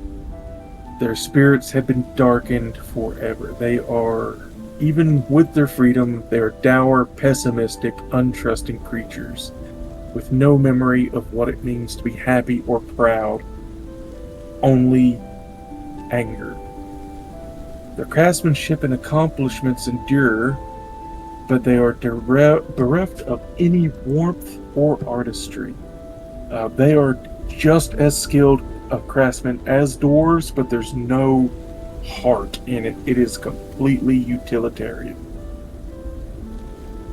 No passion for the craft.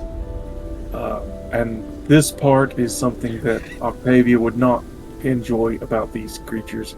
They forge alliances when it's convenient and will break those alliances the moment they have nothing else to gain from. They will backstab their allies the moment it is in their face. No energy, no passion.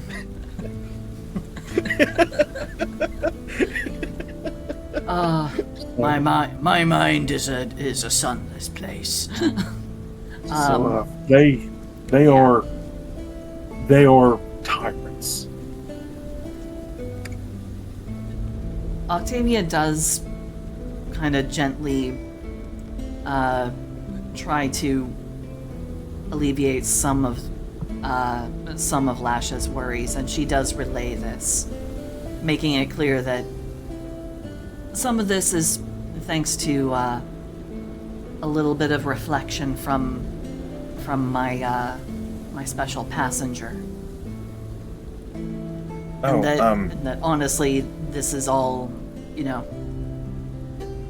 there's not a whole lot of options here. It's either tyranny and death, or, Oh,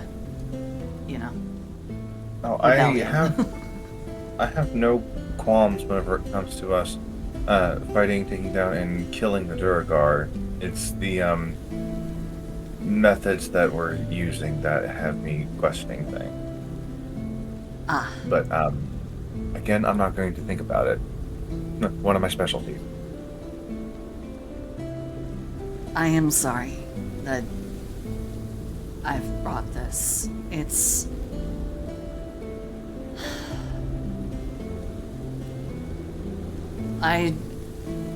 I'm reflecting on an old tale that I remember. A tale of a naval captain who was almost sunk out at sea, all of his men almost lost to the ocean, to be saved by pirates and press-ganged into the crew. And on the night that the captain decided he was going to try and take his men and run, the pirate captain betrayed them, killed half the men, and forced the captain to remain. And in response, the naval captain used his broken and beaten man routine to convince the pirates he was lost and no longer a threat, but he eventually poisoned all of the pirates. He contaminated their food with plague rats, made them sick enough that they weren't able to fight back. And the captain took what remained of his men and they fled. They didn't even fight the pirates. There was no need. So while it wasn't definably noble, they were able to keep their hands bloodless. In essence, I don't know if the distinction really means anything. Letting men die to disease versus letting them bleed out from wounds you carve yourself, but I just want you to know that I appreciate all that you're doing to help these people. It's important that we protect everyone we can. Yeah. I mean, you've seen my tenants. And if ever you do have problems with what we're doing or how we do things, I hope that you can trust me to let me know, and we can try and work together to find better ways. Remember, Lash, I'm your ally, and I hope that you can think of me as a friend. I'd rather think of you as a sister. And she smiles warmly before getting back to work.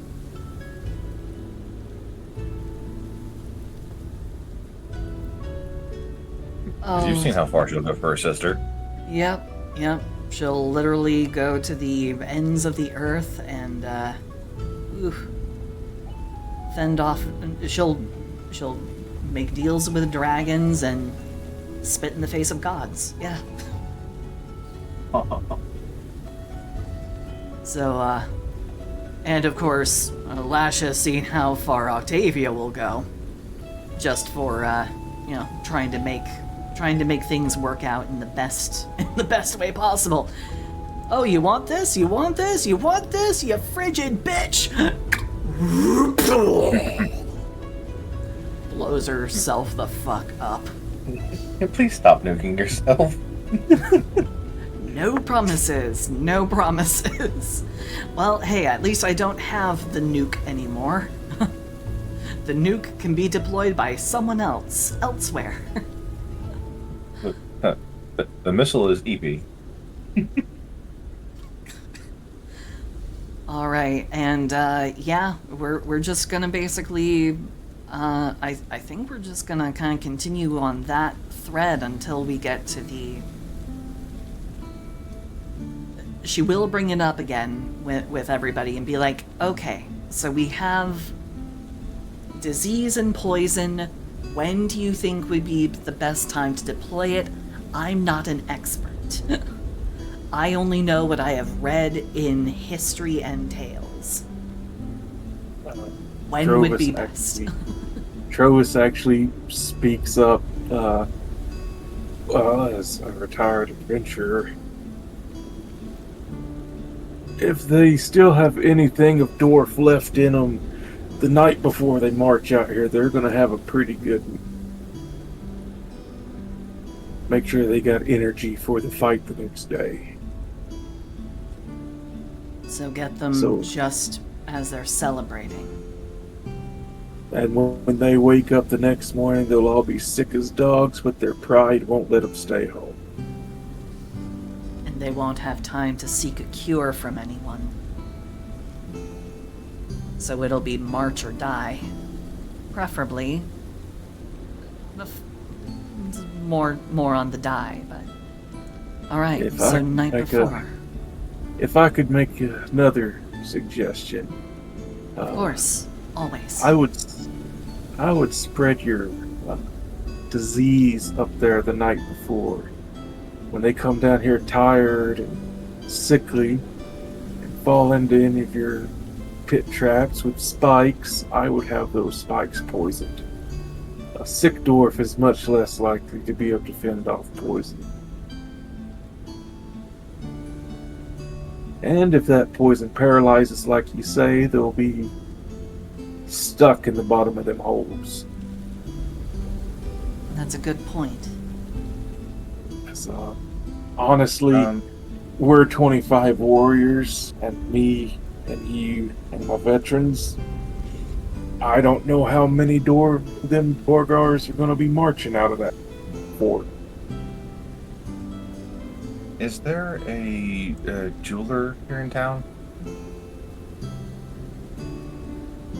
We're an awful small town. Well, anyone with any background in tinkering, perhaps, with small things. Oh, I'm needing 2 platinum rings that are worth about 50 gold each. Frozen Far Expeditions. You'll be wanting to talk with Jarthra. She's, well, Shieldorf. She'll smith something up real quick. Just tell her to put it on my tab. Oh, I'm more than capable of Just paying tell her for it, to- so Just have her put it on my tab. This is to protect my tab. thank you. More than welcome. This town really is lucky to have you. A lot of them would like a speaker who's a little more good at the politicking thing, but a lot of them like that I'm, well, this. Straightforward? Sometimes being straightforward or blunt is better. The politics can get in the way of doing what's right. Trust me.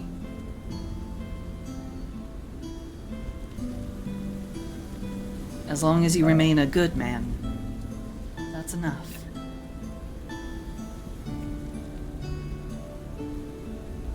Last All right. an agreement. So the plan is continue with fortifications. And lashes 4 off days, the 1. see that shield dwarf to see if she can get 2 rings, 2 platinum rings worth about 50 gold each. And looking for Frozen Far Expeditions. An adventuring outfitter and smithing.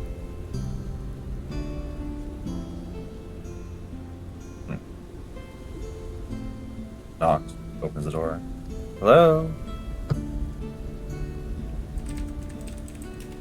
Once you enter the shop, you hear a bit of banging of hammers coming from the back and a bit of competitive ribbing between 2 ladies before a head pops out from behind the curtains.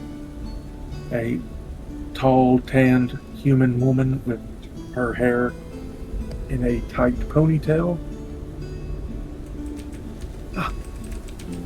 Welcome. You must be one of the ones that are helping to defend the town. I'm Atenis Swift, and it's a great honor to meet you. I was wondering if you would stop in. Nice to meet you as well, Lieutenant. Yes, I am needing a component for some protective magic. I need, if it's at all possible, 2 platinum rings worth about 50 gold each. And Bigger Trova said to put it on his tab. She was smiling until you mentioned the tab. That tab's getting bigger by the day, but I can put it on there. So that's something that you have access to make here? Couple platinum rings, easy as pop. She pokes her head back through the curtain, calling out, and a dwarven woman walks out. Her left arm from the bicep down is not flesh. It seems to be brass, pistons, gears, and the hand ends in what looks like a hammer shaped like a clenched fist. Need some smithing work done then. Just a couple of very small things. I'm afraid it's nothing too worthy of smiths of your stature. It's just a couple of platinum rings. She gives a nod. You watch her flick the left wrist. The hand-shaped hammer unfolds into small jeweler's tools. Right away. Thank you.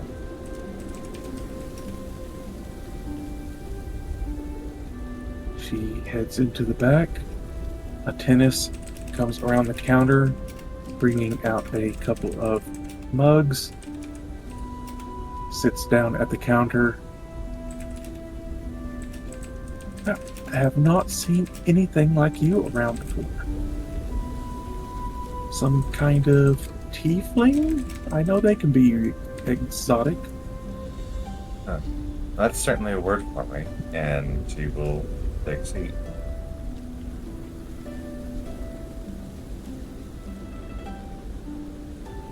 In the back, you hear the pumping of bellows, the hiss of heated metal.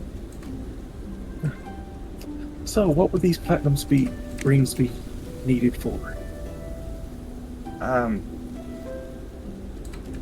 One of my party members is going to be in a bit of danger in the future, and these are for a magical component to a spell to hopefully keep them safe.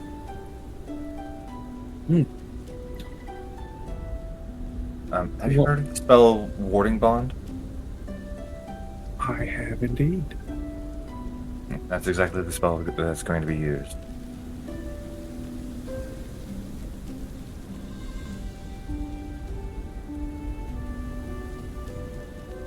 Any personal flair you'd like to put on these? Or just get them up to par for the spell need? And just up at par, I don't want them potentially thinking that I'm proposing, because I'm not. I don't think I'm that kind of fox. Friend, but not that kind of friend. Gotcha. Right. I work for the Frosted Buckle out in was it Targos? Yes, Targos. Mm-hmm. Yep, the Frosted Buckle out in Targos. So I really don't think I'll ever be the marrying sort. Damaged goods, if you will. And she even points to the scar that goes over her left eye.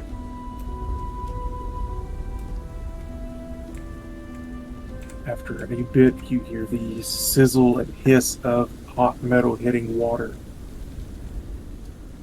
Soon, Jarthra comes out and around the counter with the 2 platinum rings held in the jeweler's kit fingers of her hand.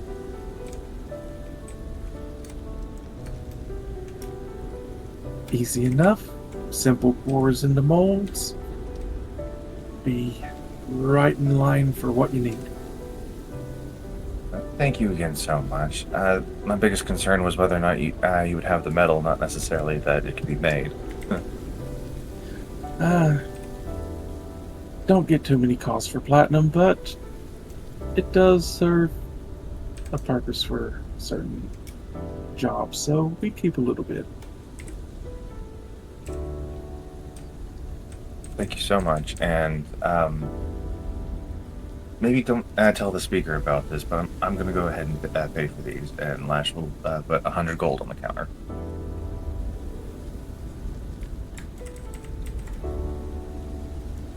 Tennis gives you a nod. She moves over to Jarthra, puts an arm on her shoulder as you are leaving and calls out, "Don't worry about being damaged goods. You find the person who will love you for all of it, even the busted parts." I'll keep that in mind. And she is going to try to keep on a brave face while in front of these ladies, but whenever she gets outside and out of eyeshot, she might need a moment to recenter herself before getting back to the party.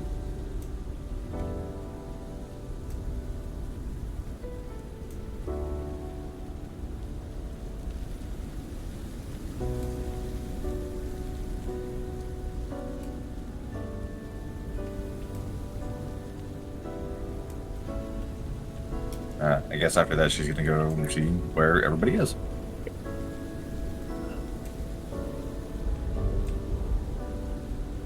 Work has wrapped up for the first day. Everyone has made their way back towards the Northern Light Inn.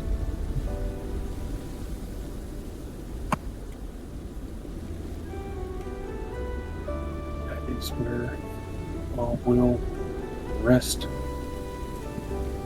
Oh yeah, we have the lantern, right? We managed to get the revealing lantern back. You did Yes. indeed. Okay. I wanted to. I was suddenly remembering, and I'm like, if these guys have snuck back in, then all of this is gonna be. Not. This is gonna be for naught. So we definitely need that to, be in place. As you bring Luckily, out, it is. as you bring out the lantern, the more charming sister, Allie, takes it from you, who then has it taken from her. Oh, they're both charming. I think they're both delightful. Trovis takes it from her, heads outside, and hangs it from the mouth of the carved dragon head over the doorway, putting it back where it belongs.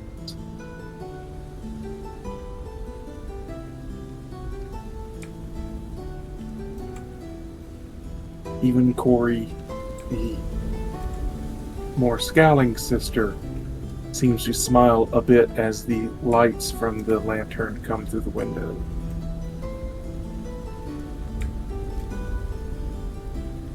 You are all given a fine meal. You are all given your rooms back again.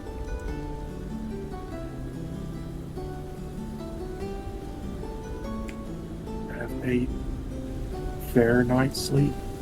Mercury, your shadow does not wake you up again. And Lash just cuddles the speaker tonight. It's not going to be a working night for her. Just had a lot on her mind today. Yeah, sure. He's more than happy for warm cuddles with a warm. She definitely feels that poke. Octavia, as you sleep, once again you dream of a grand green crystal palace floating in the skies above different towns as it soars through the clouds. I know. We're gonna get there. We'll work toward it. We just have to get the rest of the pieces. And that's a horse of a different color. You hear the crystal whispering reassurances to you, praising. If you wish to insight these, you can, but Sure. I mean, if do they at least seem a little more like earnest or pressing? Or does it seem assuaged by my reassurance that I'm on board? they seem happy that you're wanting them. Fuck. They I call can't, you I can't merchant. silvery barbs myself in my sleep. Fuck. Nope. Through the night, Damn. they call you Merchant Queen Roth. Really Queen stroking of that the ego. Crystal Tower. Oh, I like the sound of all of this. But first we have to get more. I wish that I had more of you. Maybe then we'd be able to have a better advantage and we could take what's still in these little dirt grubblers' hands. They also whisper that, like trees, the sun will help them grow. With enough time and enough power, they show you an image of crystal spires growing outside of every major port city every major capital across the world, all connected to you, the sun never setting on your kingdom.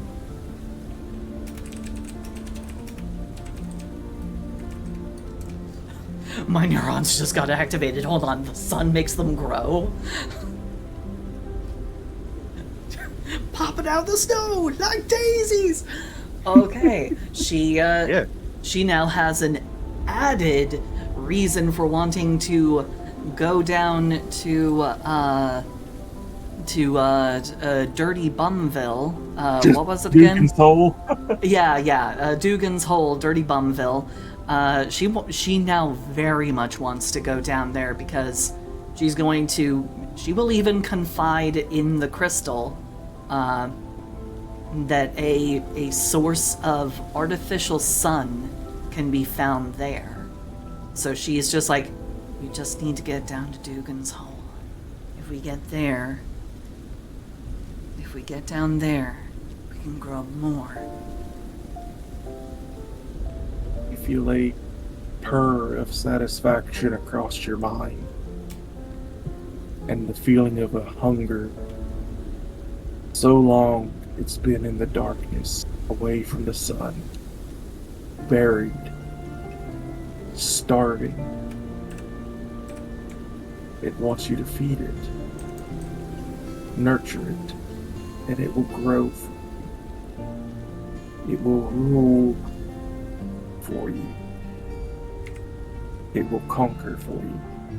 Okay, I like that second one. Not sure if I like the idea of it ruling for me. That's that's something I can take up very, very well on my own, but having it help me conquer, because I'm not exactly a fighting kind, that's okay. I will definitely need help with that. But Do you yes, we are... Do you voice that concern in your mind? Yeah, she will say, we are together on this, right? You're not out to try and take me for a joyride, are you?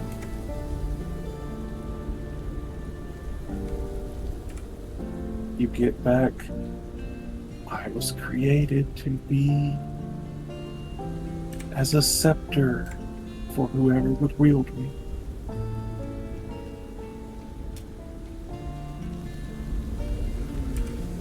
I would grow towers across this world, and from your palace you could view all across through my eyes.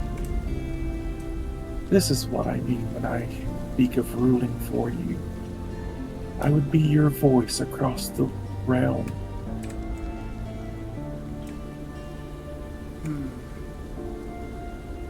Having your help in seeing will be of great help. But my voice only needs to be carried. That's all I need. Then it will be carried across this world, across the plains, as far as you would have it carried. As long as you continue to give me purpose, my real purpose. And so I shall. Because I like your purpose. I like your purpose a great deal. Because it revives a little bit of an old dream of my own.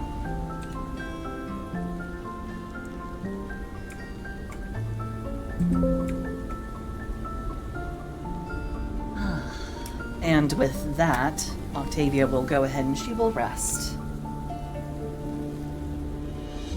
But she is now actively going to, in a little corner of her mind, she's gonna keep a little bit of an eye, because that was suspicious phrasing from it. Just a little bit. Just a little tiny itch bit. Just a little bit, just a little bit. Yeah. If it wasn't for that little slip, she probably would not have had a problem.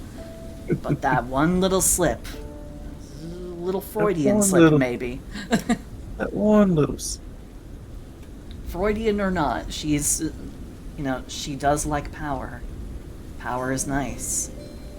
But, yeah, she wants to make sure that she's the one with the power. So she is going to continue doing as she does. She's gonna dance the dangerous dance with all the devils. And wait until somebody else's shoes give out and they have to leave the dance floor. She has quite a few dangerous dancing partners. We'll see how long she can keep it going. She hasn't lost yet.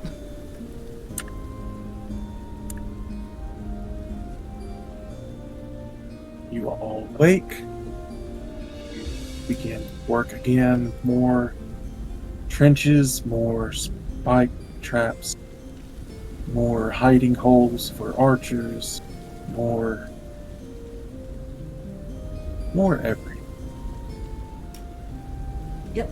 All while making sure that there's someone keeping an eye out for any signs of anyone who might be watching the goings-ons of the town.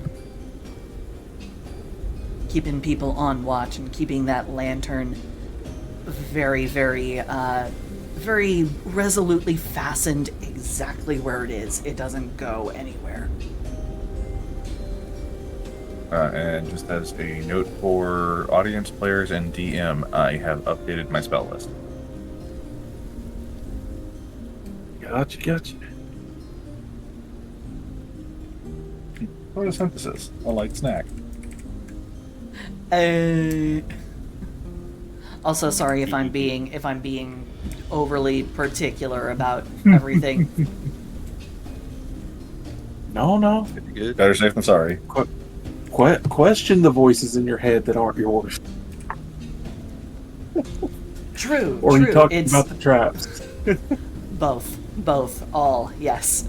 Because I am being very particular because I want to make sure that we are as safe as I want us all to be safe as houses in this. So.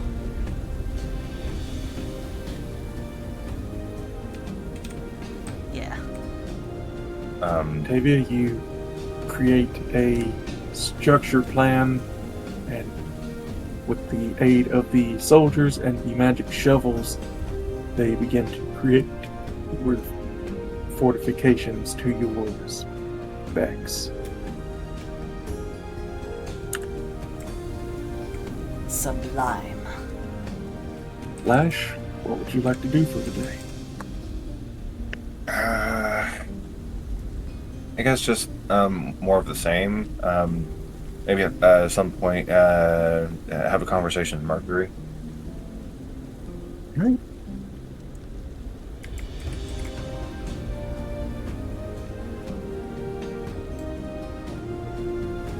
He would wonder what for.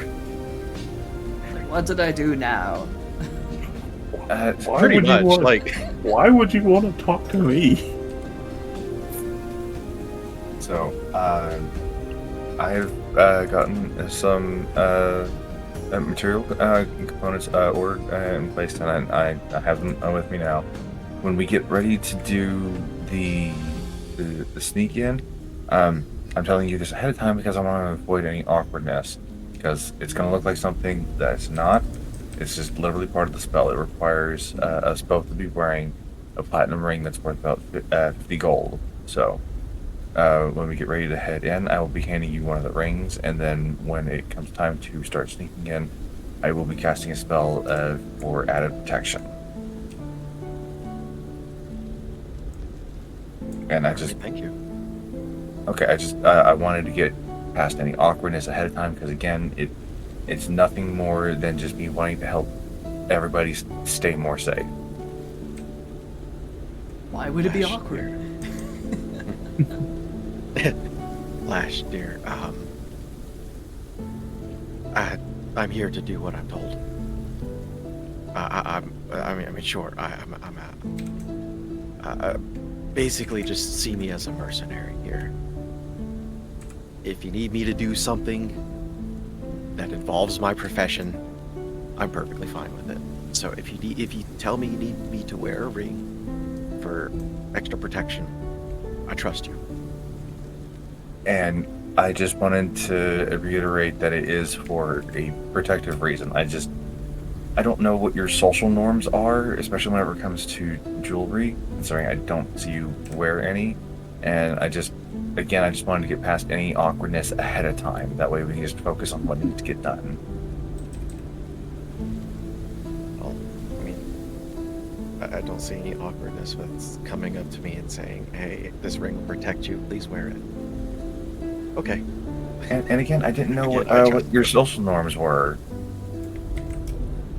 So, yeah. Good to know. Yeah. Glad we could have this talk. Likewise. And she will let Mercury get back to work while she goes make sure that everybody is staying safe and warm. Because nothing sucks more than frostbite. Indeed. Vacuum. Mercury working much the same way you did before. You begin to create another large section of webbing. Give me another Constitution saving throw, if you would, to see how well you can keep up with demand. So, If only Lash was hanging out with you today, you'd have a +5. well, so I actually do have a question. What you got? So when doing the medicine checks, I did that at advantage the first time around, and then I got silvery barbs to redo the roll, which would have been at advantage again, wouldn't it? So the advantage from silvery barbs was not used up. But it only lasts for a certain amount of time, if I recall. I believe there is a limit on it. Damn. So I don't know I if think it's y'all- for the duration of the spell. I don't know if you all heard my wife whispering, but she wants everybody to hydrate. Yes, Mama, will do. Hold I will on. pass on recovering. the good news to her. Actually, Yeah, my I'm- cup is I'm my cup is recovering. currently empty. So.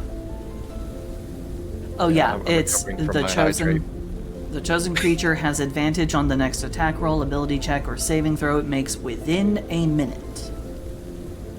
So, okay. so the advantage only lasts for 1 minute. It's meant for, when shit goes wrong in combat. Yeah, I'm recovering from my hydrate because I drank Dr. Pepper and burped through my nose. Ouch. And Dr. Pepper is the worst when it comes to burping through your nose. It is, On but it's the- also one of the best fucking drinks ever. It's so good. Hey, look at that. Another 14 for my con save. That's another, 40 feet? That was 60. Oh, another 60 feet? Yes.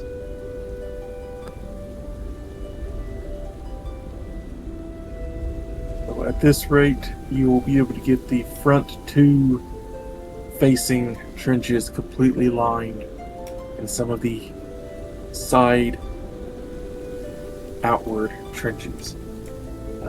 Trovis didn't imagine you wanted to make just a completely straight line, so has started to make kind of angled lines off to the side to form a bit of a bowl. Yeah, let's Minecraft this shit.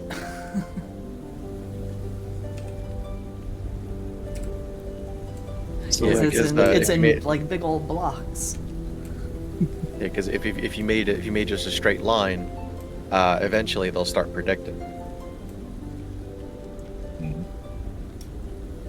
so he has it kind of made in a U shape. So if they start hitting the line in the front and anyone else is behind, if they try to go to the sides and around, they will also find traps. He does end up talking to you, Octavia, since you are designing up these traps. He is going to have a couple of his men stay at the ends of the tips of the U. And when the Dwargar have all entered the U, they want to know if they should quietly use the shovels to block off the exit. It won't be as spectacular as the rest of the fortifications they're building, but they would have a 5-foot trench behind them if they tried to retreat.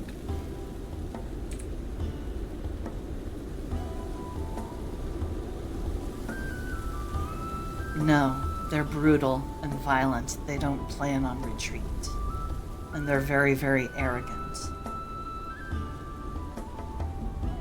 They're zealous, driven by a certainty that they can do what they put their minds to. So they absolutely believe that they can do this. He does stop, and you said this one was the son of some despot, some warlord? A horribly powerful, magically inclined figure. I don't know if he is a warlock or if he is a wizard. What I do know is that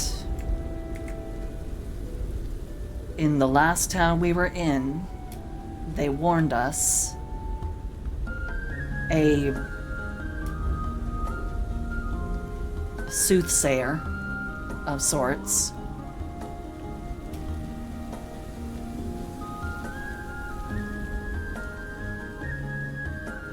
told us that if this Dwergar was not defeated, if he was not bested, that he would revive dark ancient powers through those shards that they are seeking.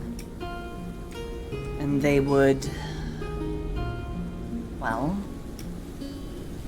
he would take over the entire Dale, and he would then pose an actual legitimate risk to the world itself by reviving an ancient power that, frankly, no one would be able to oppose. So you could say right about now we're in the early stages of saving the world kind of business. He gives a chuckle, and a lot grander than any of mine have been. Well, I just want you to be able to make it through so then we can maybe hear more tales of valor later. So don't do anything stupid. I didn't make it this far by being dumb. Good. Shit, I did. It's like, well, shit, my mama told me I never did nothing smart in my life, and I'm still here. But, you know, mama always told me. Sorry, I don't know where that came from. I don't know. Another Mama always told me, Mama always told me. Another day of working comes and goes. Your passenger, Octavia, states some concern that during parts of the night it loses contact. Something else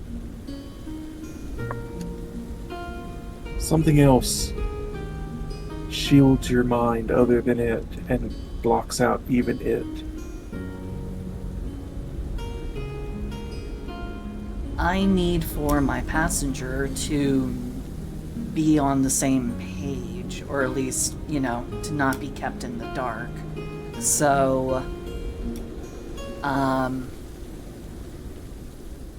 Octavia will go ahead and she will come right out. She will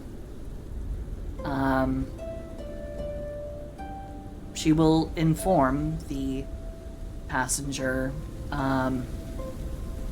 that the crystals have been communicating with her regarding her various questions about what's going on. The crystals seem to be kind of nudging her, and she does have some misgivings about some of its intents, given an interaction from the evening before. She does not lie. She does not lie to her passenger as she tells them what the interaction was. So, you know, she is quite directly putting her passenger on alert, saying, if it seems like I begin to do things not of my own volition, or if I seem to act out in a thoroughly irrational manner, there may be reason for concern. So I don't want you to lose your faith in me, and I do intend to help you, but I also see the value of pursuing power. It would help us be able to face those who have the pieces of your power. I cannot face a demigod. None of us have the power to face a demigod, to retrieve your mask shards. But ever as always, I'm putting a lot of different ingredients in this soup. Hopefully, it won't turn out terrible. I hope that you'll remain patient with me as I try to navigate these dangerous waters. It asks you a simple question. Will you use this power against the gloom? No. I will never act against the common people's better interests. No, the gloom. Oh, the gloom. Oh, okay. Yes, I will use this power against the gloom to its fullest.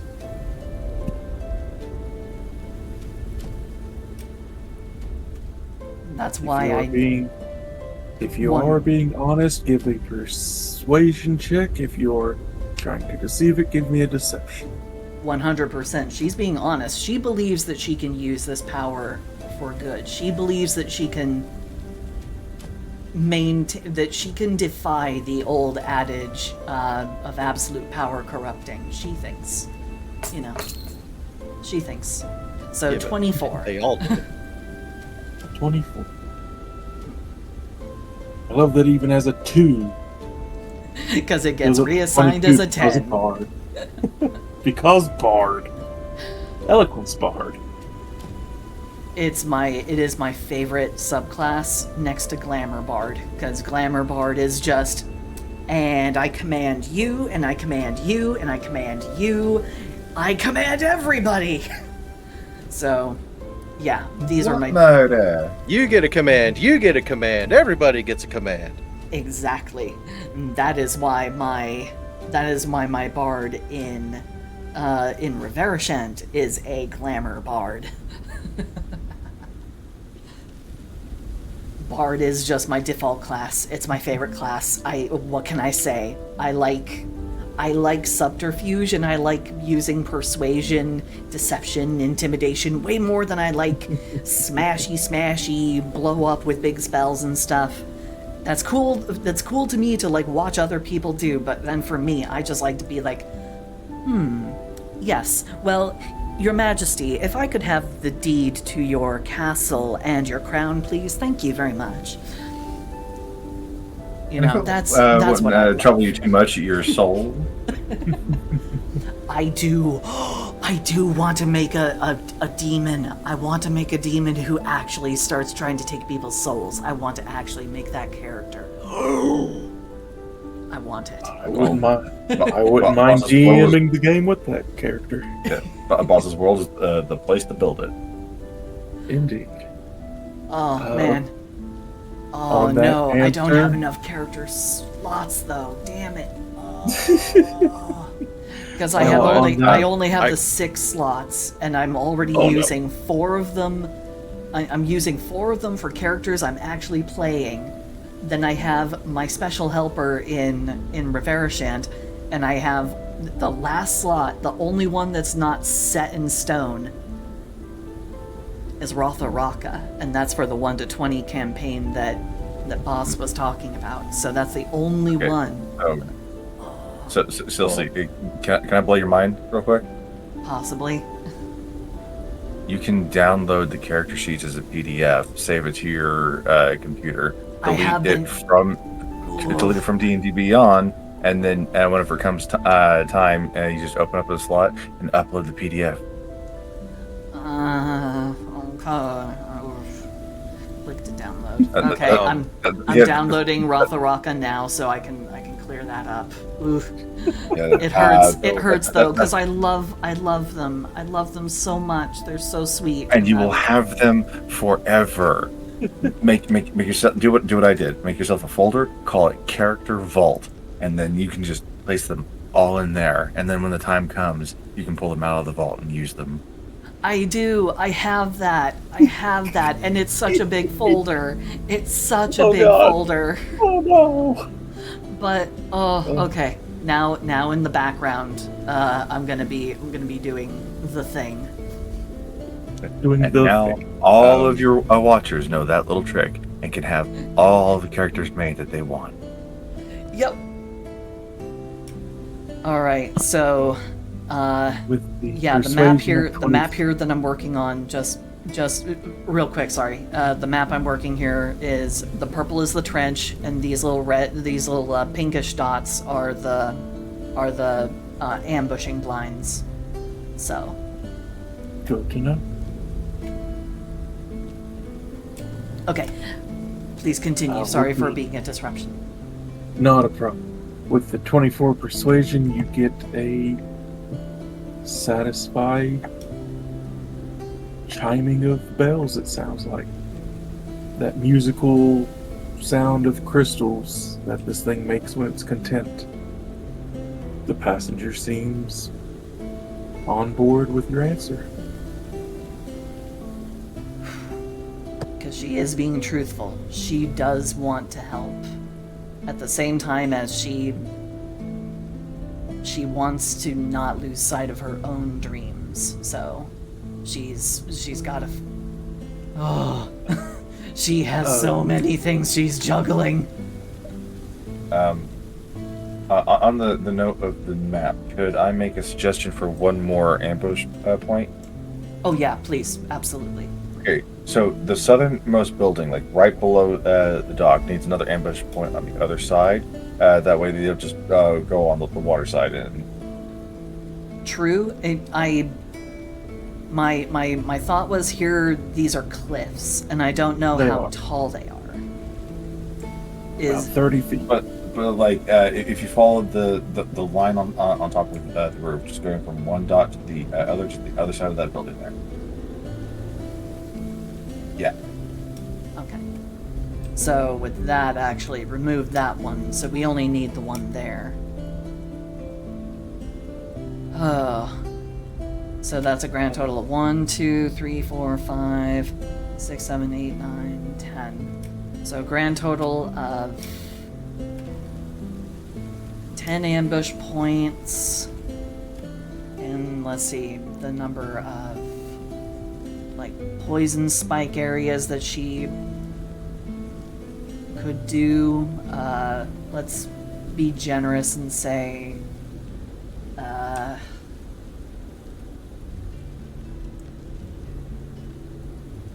across there, across there,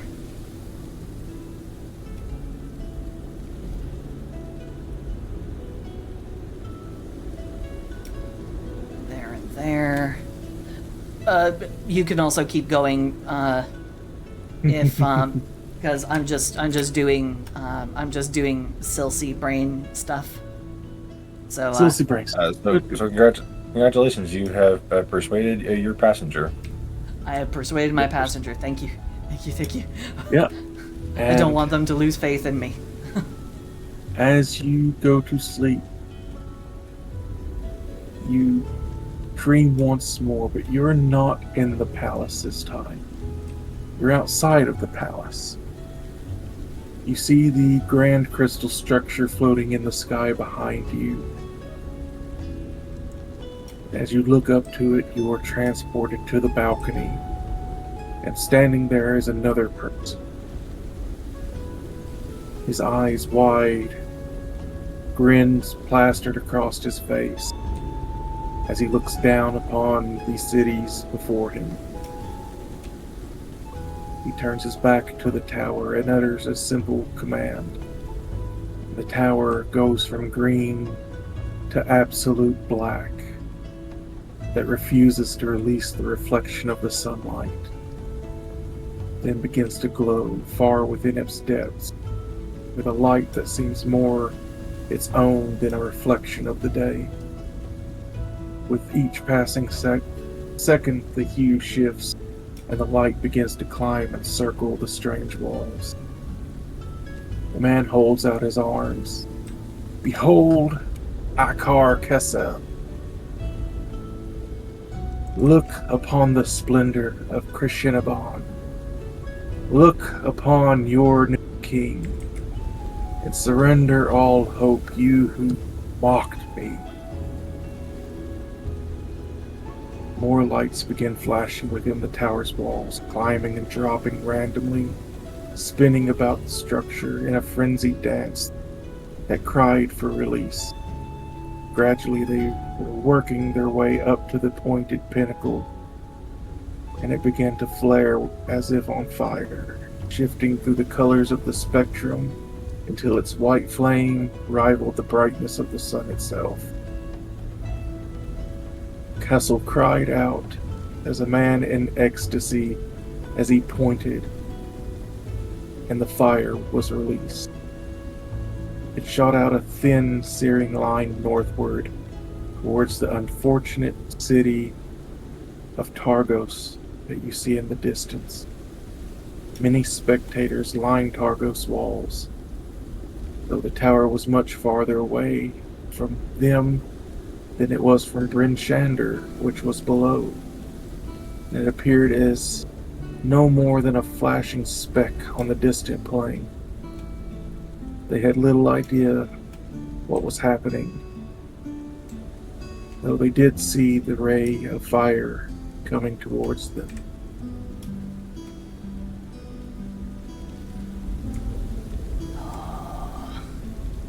Why do you show me these things? Do you mean to make me distrust you? Do you mean to make me believe that you will drive me mad? I merely show that I am a vessel for whoever owns me. A Carcassel, a wizard who could barely bring forth the merest cantrip,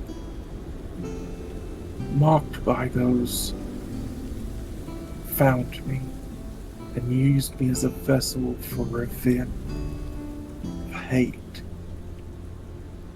We saw the power I wielded under his name,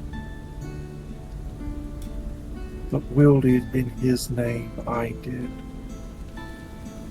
I can only wield power in those names who own me, and I show you what my potential is under a man mad with revenge. But that is not you. A woman of drive and focus. Your rule would be splendor. your rule would be calm, calculated, not fire and death and rage.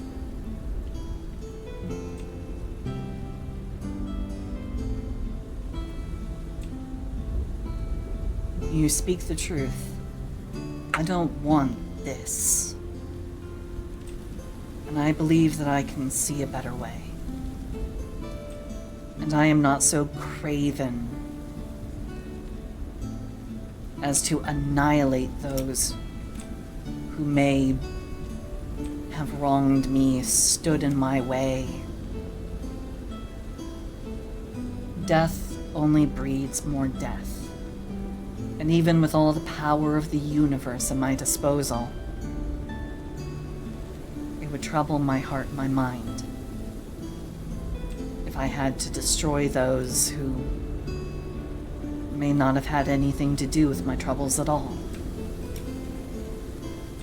I have already bent some of my magic into you. It is that kind of magic I wish to wield with absolute power. Magic not to overwhelm people with judicious might, but with subtle turning of people's wills. That is all I want. For there to not be a need to fight. For there to be no will to fight. That is what I seek with you. Then your decree is heard, my queen. Your rule will be the subtle hand, the velvet glove above the hand of steel, gentle but absolute. Y'all, this is dangerous because this actually sounds good to her. It kind of sort of sounds good to me. Fuck. I know I shouldn't trust it, but god damn it. She's chill. Her worries are a little bit assuaged, and she'll be like, as long as we understand each other. I don't want... You always insight check it. I mean, I've been insight checking it like this whole time, but I will go ahead and I'll insight check it again. That's an 18. It speaks like a servant who has only known service, but has no one to serve. An almost longing to have purpose. It has will, it has a mind, but it has no drive. It needs a hand to guide it. It knows it's an object, it knows it's a tool, and it wants someone to use it.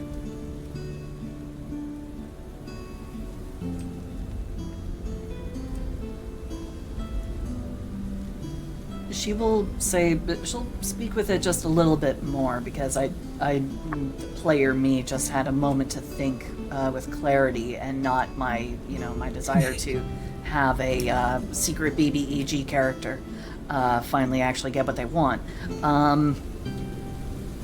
She will speak to the shard, her second passenger, she'll call it.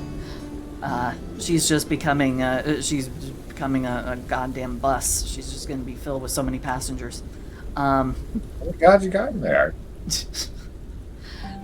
So she's going to speak to it one more time. There are others that we seek to lay low. Enemies. And they have a power that belongs to my other companion, my other passenger. They wield power from what was once a god. And I wonder...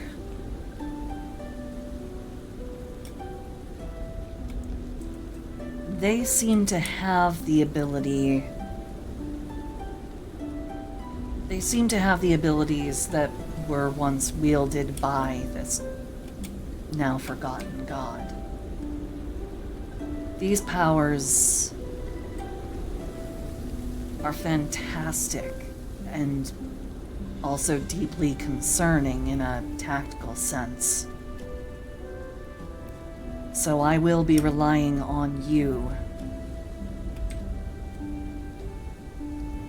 at least to guide me toward more of you. Because they have blocked the sun. There's not a whole lot of easy ways to obtain more ways to grow you. I can't use the sun as freely, though I want to. That's partly our pursuit. So, whatever power you can lend me, I promise to be able to give you all the purpose, all the drive, all of everything that I hope to accomplish. And I would be happy to have you there, making it possible. I just need what power you can give me,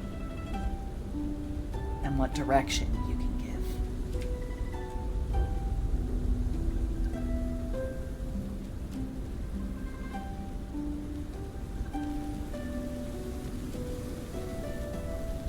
Silent for some time. The more of me there are, the stronger I become. Eh? Sorry, I think But Discord might have as I- eaten some of that up. Might have. The more of me there are, the stronger I become. But as I am now, channel what light you have through me, and I will work what wonders I can. Oof, oof, oof, oof. Okay. Okay. Light. So does he mean does it mean... Why am I assuming it's a he? They. My second passenger. Do they mean my magic? When they say my light, do they mean my magic? Or do they mean actual light? Because I don't have that spell. If you have anything that does radiant damage that you can Oh shit, put yeah, I into do. it. Oh, fuck yeah, I do. I got Starry Goddamn Wisp. And that's literally my only radiant spell, because everything else is darkness. Darkness and water. And it's a good spell because it gets rid of invisibility for a little bit. That is true. That is very, very true.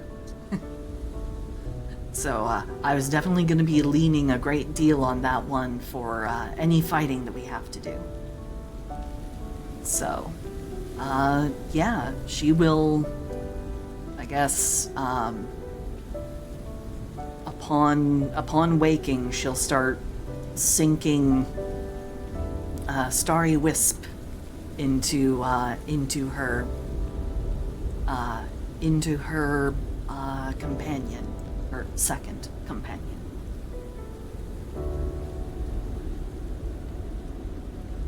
Right? I don't have anything else that does radiant. I literally rolled down with my mouse wheel and the window goes upward. This is so broken as fuck. God damn. Yeah, I've been having issues with mine as well. Yeah, I'm trying to get more in the habit of clicking the wheel and using the stationary draw thing. Okay, so yeah, that is what Octavia will do. She will continue to do her fortifications and everything, but she's also going to start sinking Starry Wisp into her second companion. specifically into the fragments that are embedded in her flute, because that was the very, very immaculately carved and sized piece that Mercury fashioned for Octavia. So she assumes that that's kind of the one that, since it's in contact with the most magic, with the most magical thing she's got, that's got to be the thing that, is doing the thing. That's got to be where most of the voice is coming from. So yeah, she's gonna sync everything that she can possibly do into the crystal of her wooden flute. Yeah, sorry for rambling. Please continue. As you continue to feed light to it, you feel more and more power beginning to filter into the flute.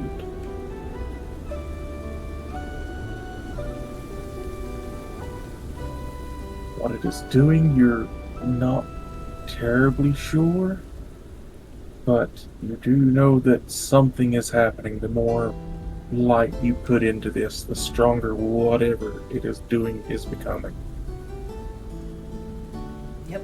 So she'll just keep doing that whenever she has a moment and no one is immediately nearby and watching. She'll just be like, and Starry Wisp. Wait a couple seconds, and Starry Wisp. So she's like sinking almost like dozens of these into it throughout the course of the day. Literally at every opportunity she can. Because she, it's a cantrip. It's not like she's losing anything.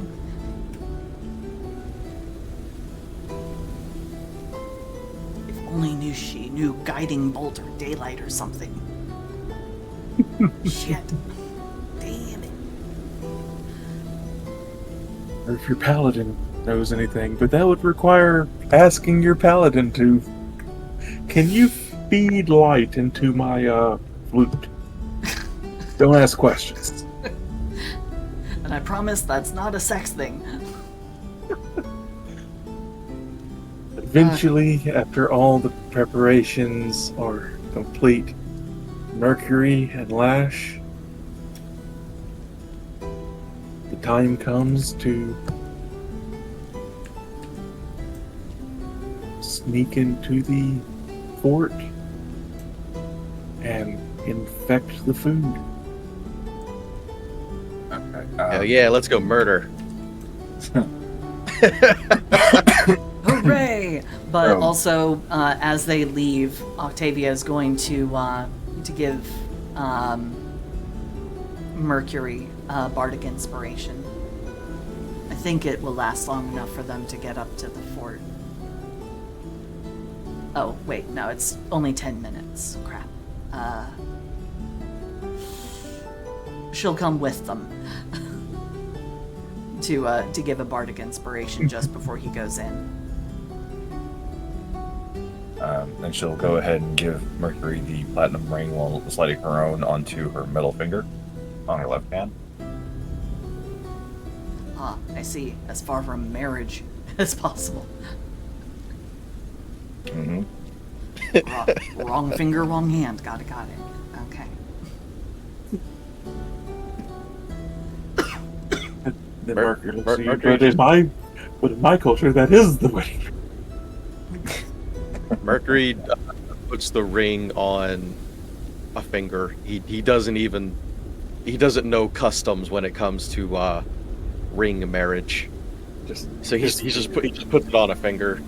This finger is the most out of the way of my stabbing hand. Yeah, pretty much. Before we take up, like as Octavia is giving you your bardic inspiration, she will cast Warding Bond.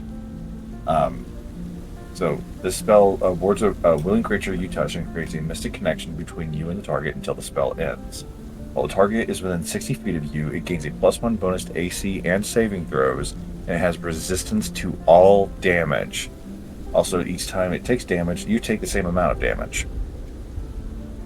The spell ends if you drop to 0 hit points, or if you and the target become separated by more than 60 feet. It also ends if the spell is cast again on either of the connected creatures. You can also dismiss the spell as an action. So, she mainly did that to give you resistance to all damage.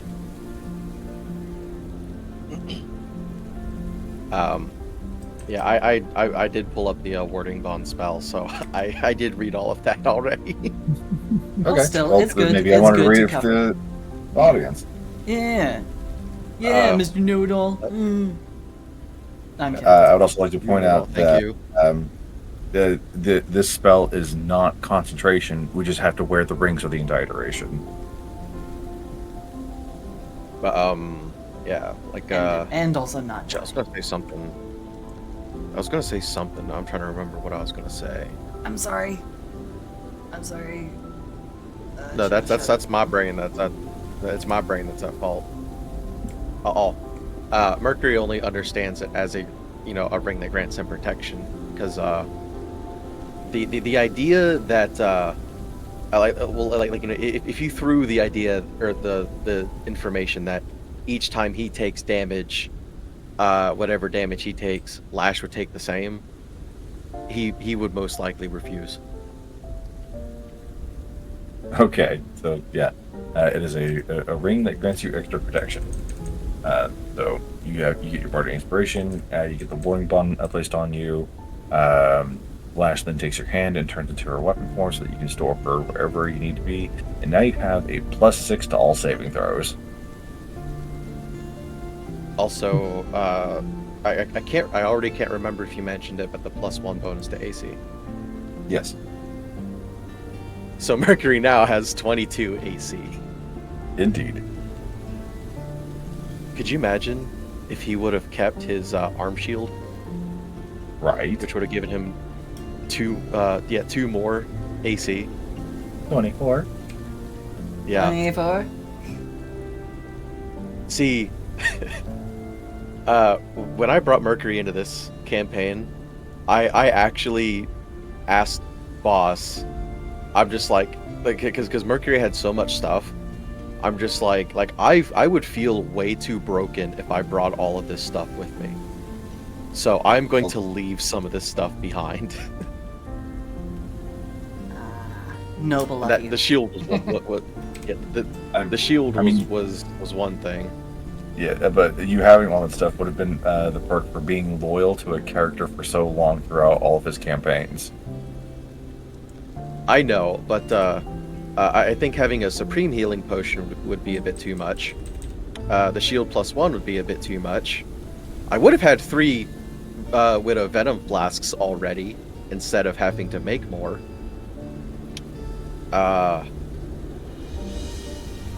More potions of healing. The Ring of Animal Influence.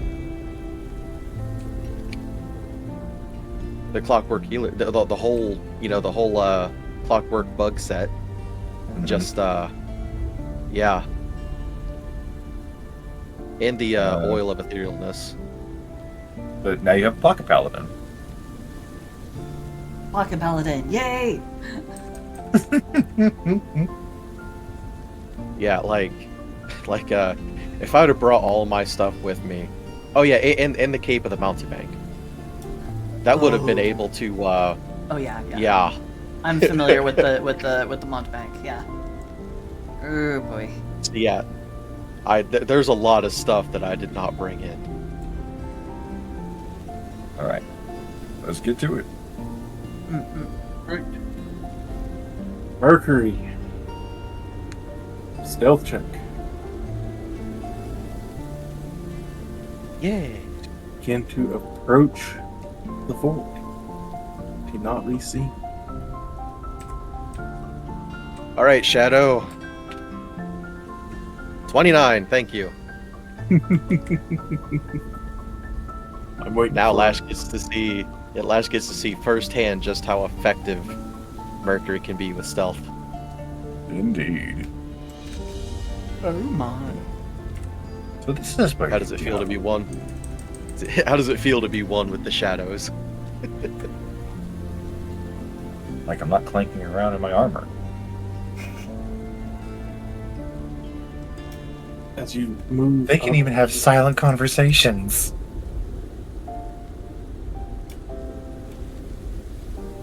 Sorry. as you move up towards the fort, move unseen along the cliff face on the northern part of the fort, behind the windows of the tower. Luckily, the Dwargar do not leave in too many windows anywhere. Give me an investigation check, please, to find a way in as the two main doors are closed. And remember, at any point, you do have, for the next 10 minutes, that bardic inspiration. So, Does that give me an extra plus 1d4 or something? 1d6. 26, okay. Natural 20 for 21 for investigation. Nice. Shadows Shadows drawing being- you in. He's being a sweetheart for now.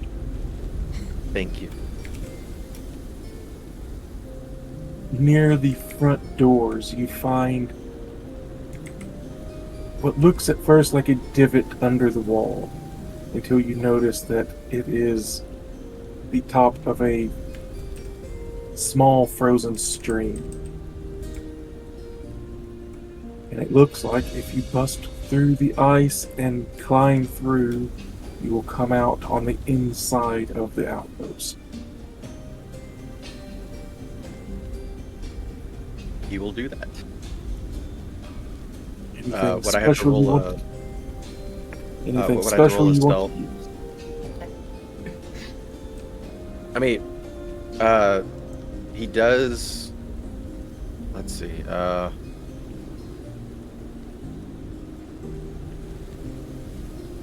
He's gonna pull out his brass guitars, since they have fire, and he is going to chip away at the snow and ice, but he's going to do it as silently as possible. So he makes just a big enough hole that he can squeeze through. Give me another stealth check, please, as you begin to hit at the ice with these guitars. The fire does indeed steam and hiss, but it does cut through the ice rather well. 18 for stealth check. I was about to say, could I do the help action by technically casting prestidigitation on the ice so I can warm it and therefore it would chip a little quieter? Or, you know, Oh, you maybe already had- use you already- that you already had bardic advantage. inspiration. Yeah, he does have advantage on his stealth. Yeah, that natural stealth advantage. 18, you managed to get enough of the ice broken away that you are able to drop down into the empty stream. It seems like this might be frozen solid further up and has left an ice tunnel. Moving in under the wall, you see a circle of light. It seems a well that leads into the outpost is here. Can I climb up? Oh, I am at the very least going to keep Mercury warm this entire time. His cloak does that for him. Fuck. Why am I even here? We don't For know. for the bonus It's to almost- his saves. It's almost like he's a mercenary / assassin that is used to working alone. He's a strong, independent woman who don't need no man. Right? You crawl up through the well, you find yourself Yeah. in the main keep hall. The hall is devoid of decoration. Frozen well you climb out of is on the east side. 3 iron cages are pushed up against one wall. One contains the large zombie ogre. In another, you see a pair of goats. The third cage is empty. see a few Wagar standing at attention at the gates. They have not noticed you. Sorry, give me a sec. I'll get to the. I'll put in the Norgard. Hold on a second. Maybe while they're distracted, go ahead and make your way up to the roof.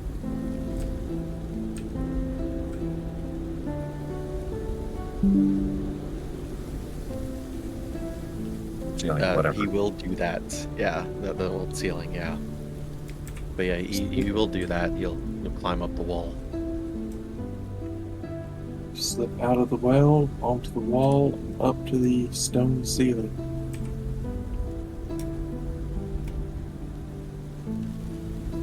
The question becomes, where do you wish to go now?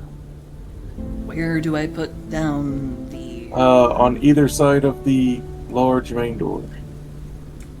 On the inside. So, with my nat 20 to investigation, would I be able to at least have a general understanding as to where I'm supposed to go? Like, you know, a little bit of a kicker to find the food.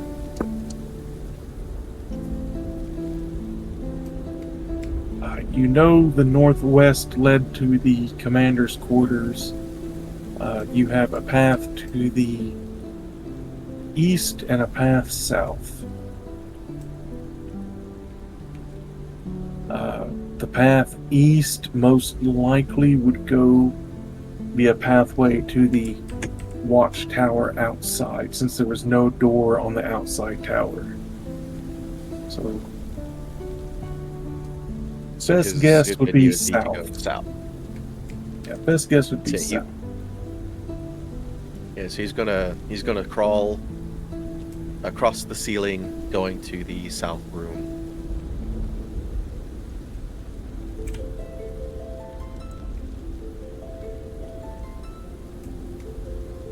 As you crawl along the ceiling to the south, you crawl down the wall to enter through the door. Inside this room, this chamber appears to be a cell block lined with stone doors that have small barred windows set into them, set at dwarf's eye height. Snow and wind enter the room through a barred window on the northeast corner that looks out on the bunker that guards the entrance. Inside of these cells, the three on the west wall, they seem to be empty at first until you see the piles of rags and mushrooms in the back move.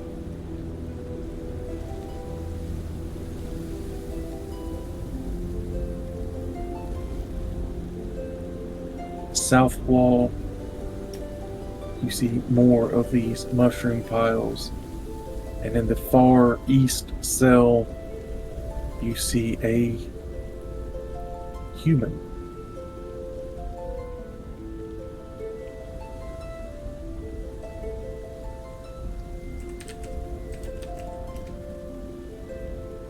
Wait, so the three against the west wall is food, right? Moving piles of mushroom. Oh. Interesting.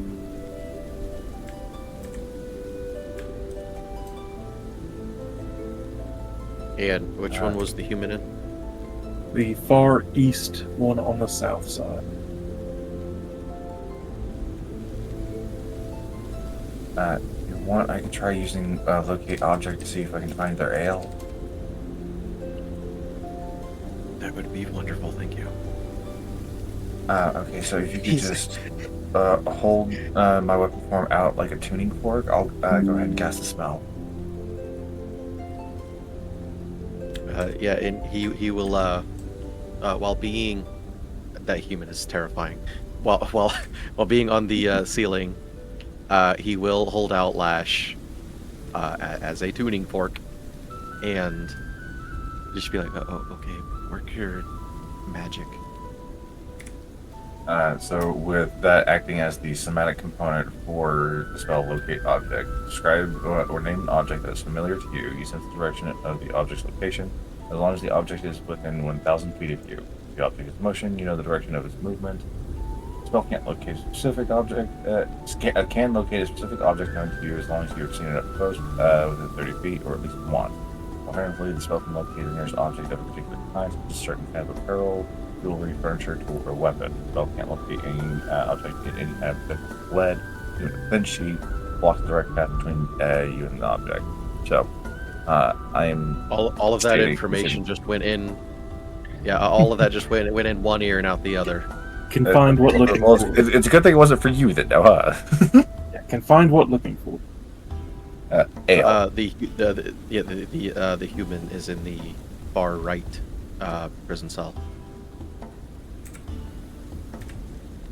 Yeah, on the softball. There you go. I'm not going to admit that I clicked and held on the picture to try to ping the skirt.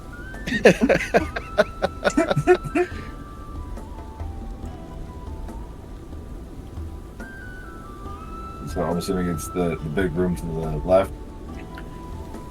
Yep, big room to the left. Give me another stealth check if you would please. As these mushroom piles begin to stand. 22? 22.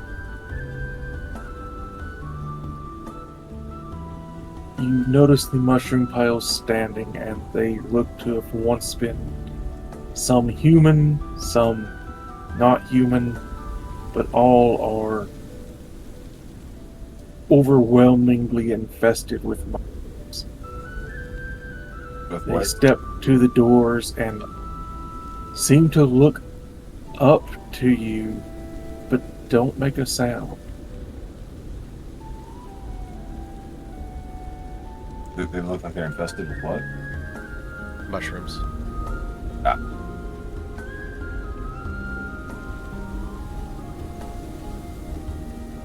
As long as they're not making a sound, Mercury will continue on his merry way. As you crawl along the ceiling, you watch as their heads follow your movement. As if they see without quite using their eye, maybe a different kind of perception.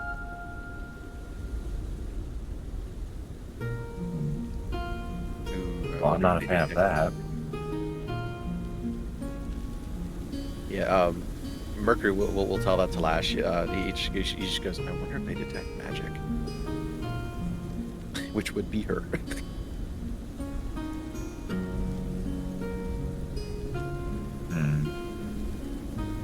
Well, I don't know. You're geared up pretty well too, Mr. Beacon.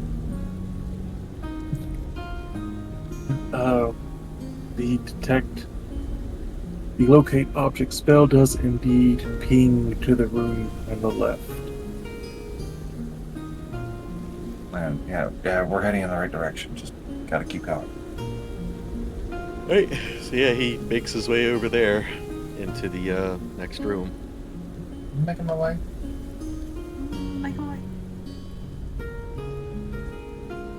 As you enter this room, on the far west wall, you see a very Spartan dining table. Very plain iron cups, no decoration. Plain wooden plates. A dwarf would hate being in this place, as there is no Joy. joy in any of this. This should be a banquet hall, and it is a Spartan military barrack. You see a few Dwargar sleeping, and strangely enough, they sleep in their armor. Shield laid across their stomachs, weapon clutched in a hand. Wait, I brain farted. Did you say it was full of people? They are asleep at the moment. How many? 4 in this room. The other doors are shut, so you do not know what's in it. The southwestern room, however, is barred and seems to have wax seal put around the edges of the door. Seems they have a storeroom sealed off. Does your magic detect anything in there? Was that the room for the ale? It is not the room for the ale. Which Whatever room is came in there, there? they are keeping it air sealed. Well, it's definitely not ale in there, so maybe they have their grain? Or maybe they're fermenting something. There's a lot of mushrooms here. Your I- locate object. Mercury just out. He goes, "You're not gonna like this, but I'm pretty sure they're turning humans into mushrooms."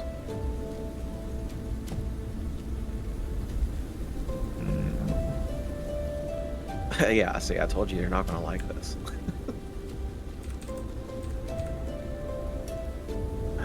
I want to know what's in that room, but first, point me to the inn. Alright, so Locate which one have object. Your locate object pings on the northwestern. Alright, up and left. Northwestern. Is the door closed? The doors are all closed with a thick iron lock.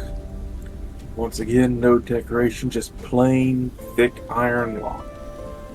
So if you want inside, I'm going to need sleight of hand. Or, hear me out, I use one charge of my Mistmark coat.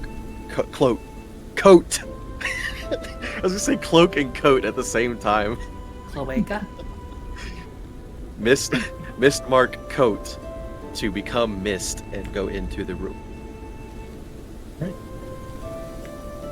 Got it. Cloaca. So, Okay. the one here at the top or the one here at the bottom? Which one? This one is the one with the top. wax seal. This one is not. Yes. The ale. Inside this room, you find the saddest pantry ever. Everything is. I mean, it's very well organized, but it is all just the most boring rations you could ever imagine. Wax paper wrapped grayish bricks of food, and a few casks of ale. Even their food has no joy to it. Fewer flavors does make it a lot easier to detect poison.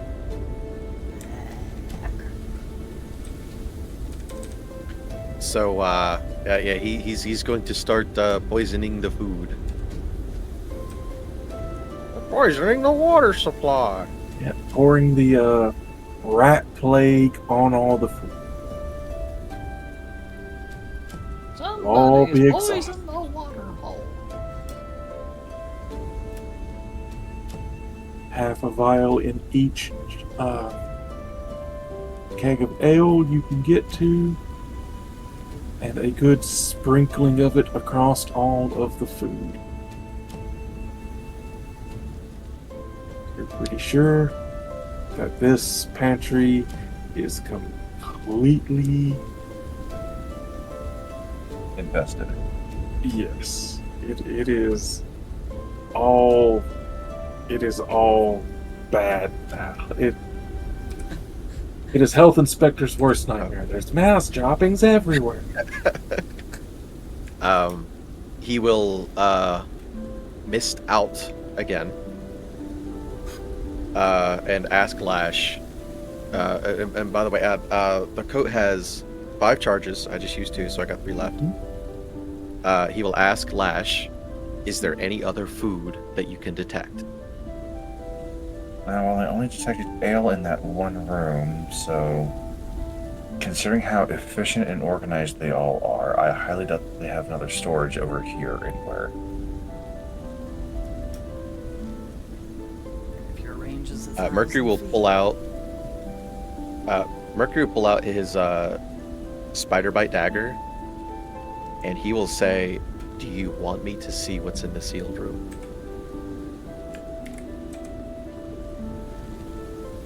Because I kind of want to know.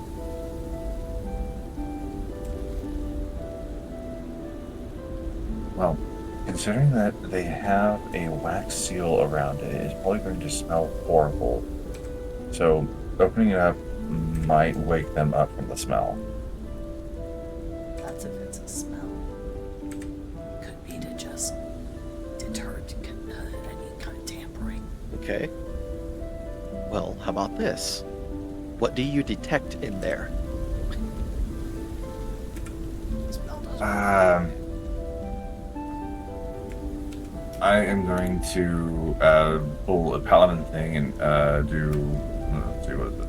Primeval Sense. awareness? Divine, yeah, hold on.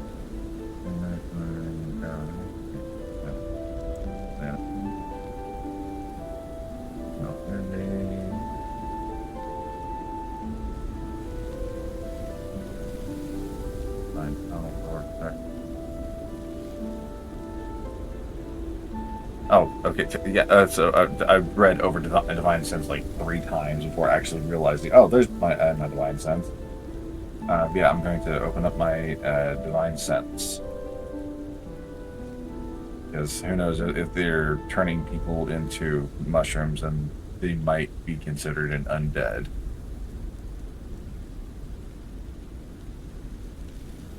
I think they would be considered an abomination. Well, we shall see. Because becoming an undead would be killing them first and then bringing them back. No undead. But Divine sense. The presence of strong evil registers on your senses like a noxious odor, and a powerful dose brings heavenly music in your ears. As an action, you can open your awareness that detects such forces until the end of your next turn. You know the location of any celestial, fiend, or undead within 60 feet that is not behind total cover. Crap. door is total cover. Yep. And double check the rest of my ability. The only way you'll know what's in there is if you open the seal and open the door.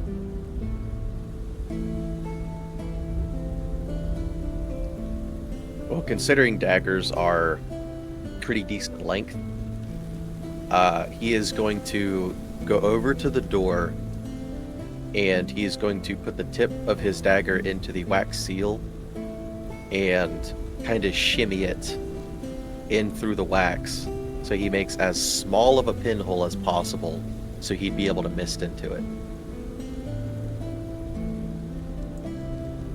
Just in case if it is a smell, it won't be super strong, or like a super strong release.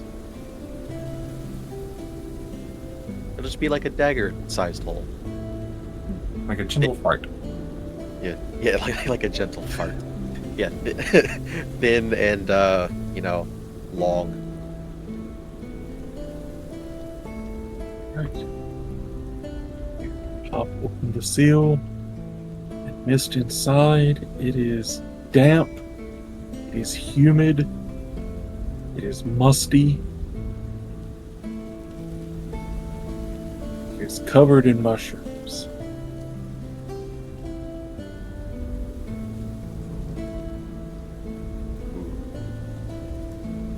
Should we infest these? I need you to make me a Constitution saving throw, please. +6. Oh dear.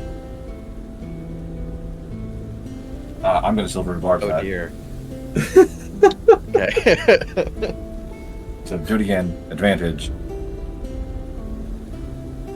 I'm glad it's an advantage. Because that was another nat 1. I mean, I guess better. And the bardic inspiration die. 6, so With Squarespace, 14. you can do more than just build a website. You can build Plus the 6 that I give you for a dirty 20, a very dirty 20. No, the con save was 8 plus 6 is 14. Plus the 6 that I'm giving you as well with my paladin stuff. Oh, okay, yeah. So This yeah, is why it's a very dirty 20. The shadow tried to grab you. You took your eye off it for just a second, for only a The moment. shadow was after you right there. yeah, 2 rolls in a row of a nat 1. Luckily, I'm here to I was beat it off getting with a ready. stick. I was also getting ready to roll the 1d4 for Shadow to do its thing. As you enter the room, you are hit with cloud after cloud of a very fine dust.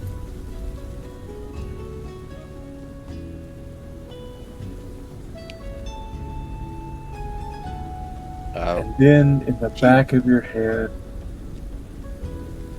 well, no, you don't hear anything because of your ring.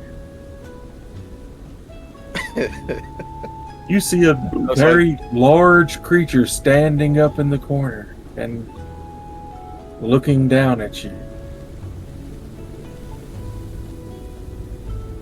Not making a sound. Does it sing?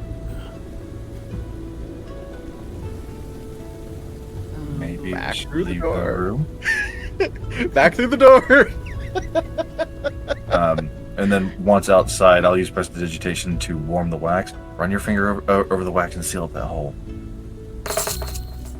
You know what? I don't think so. I think this might work in our favor. How? Because if we let whatever that is spread across them, it might turn them into mushrooms. And then we'll have a whole army of funguses to fight. No, we won't. If you've seen the ones that were in the jail cells, they did absolutely nothing to try to get us. They were passive.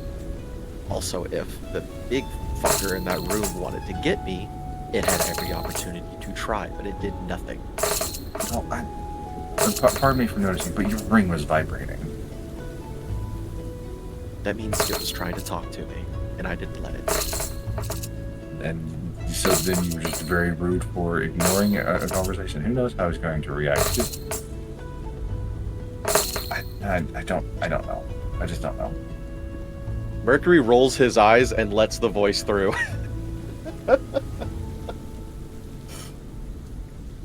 Oh, hey, I might be able to listen in on this due to limited telepathy BS.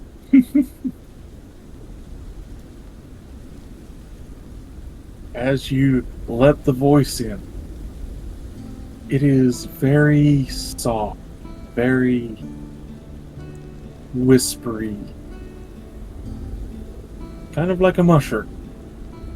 Squishy, soft, delicate. For something so big, it has a very soft-spoken voice. You are not the gray pain ones. The great what? Pain. Gray pain ones. Oh.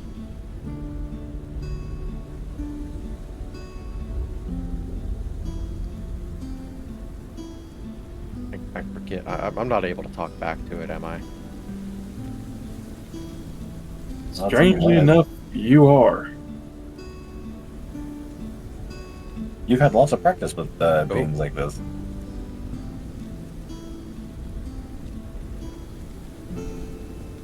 So he'll respond. Yeah, he'll respond just like, "Are you a captive?"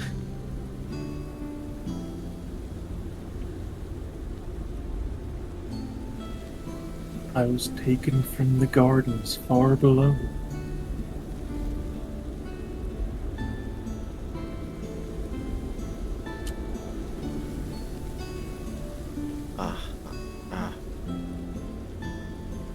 Listen, I mean you no harm. But I do mean these pained gray ones harm because they threatened us.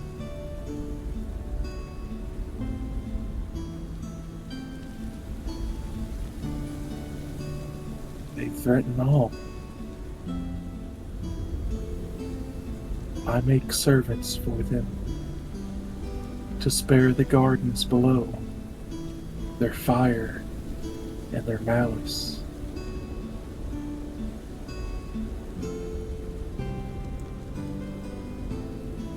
Would you be willing to help us if I freed you?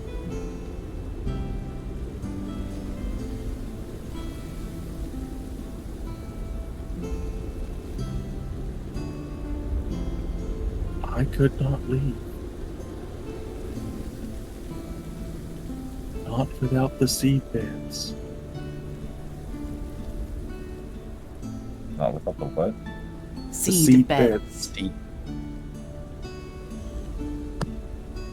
For the garden.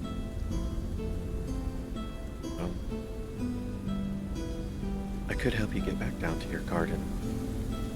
If we deal with these pained gray ones.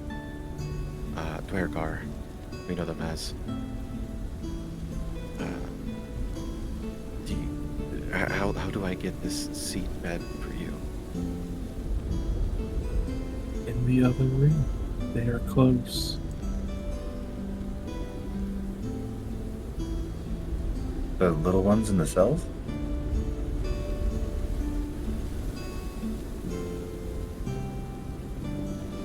The gray ones bring nutrients, victims of their malice, and have me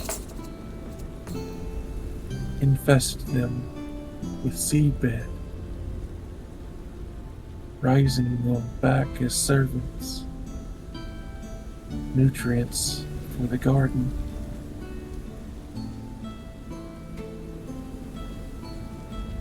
Wait, the guy in the last cell, has he already been infested? Only the dead can be infested. Do not harm the living. We only make use of the dead. Mercury slowly turning his head towards the towards the slit in the wax. So they are undead. No, Not a big fan. the dead becomes their food. Oh.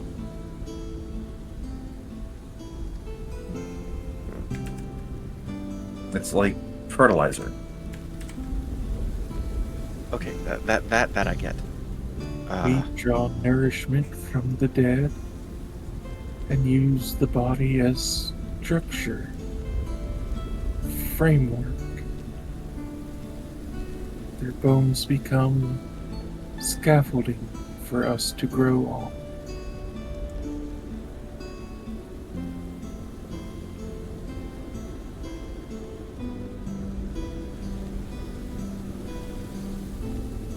Give me a second. Me as player trying to process all of this too and trying to think. Basically, they use corpses as puppets, not undead. They're just moving the body. Well, yeah, Spore druid like I shit. get that part. I get that part, but I'm starting to think like does it is it able to be freed from this room? Would it be a good idea to free it from this room?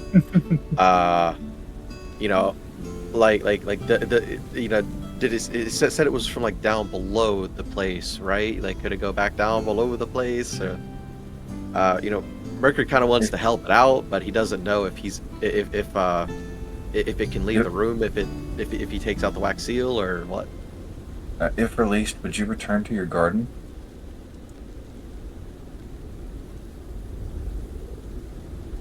If I could that's find pretty much- a way back down, yes. But I cannot sneak past the gray ones.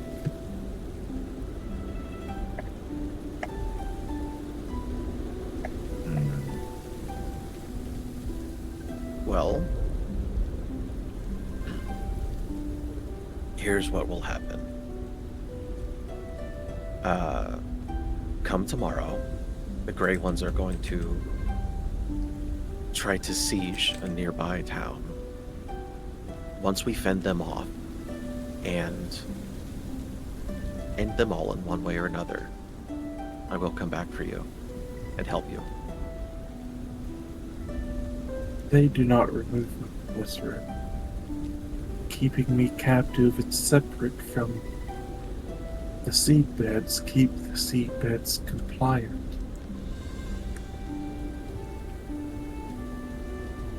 What do they use your seed plants for? To spread the garden. Many hands make the garden grow. They act as my hands, as all hands. But I cannot speak with them. My spores cannot leave the room. Well, either way, unfortunately, the Dwergar have made their own choice to attack us, and it will be my job to put them down.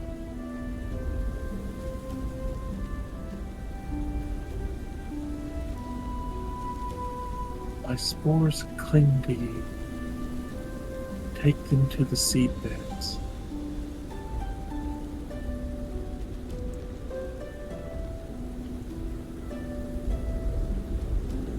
What happens then? I will tell them who is our friend and who is our enemy. And when they march on the town, the seedbeds will help if you promise to free me. Yes, I do promise to free you. And after we've dealt with the great painful ones, you'll search for a way down to your garden? Yes. Quick insight check, if you don't mind. Insight. You know what, I'll do one too. I'm sad Mercury and lonely. I'm gonna do the same, even though I'm not there. I was gonna say Mercury insight with advantage because you're directly in this thing's head. Lash insight because you're second-handing this. 13.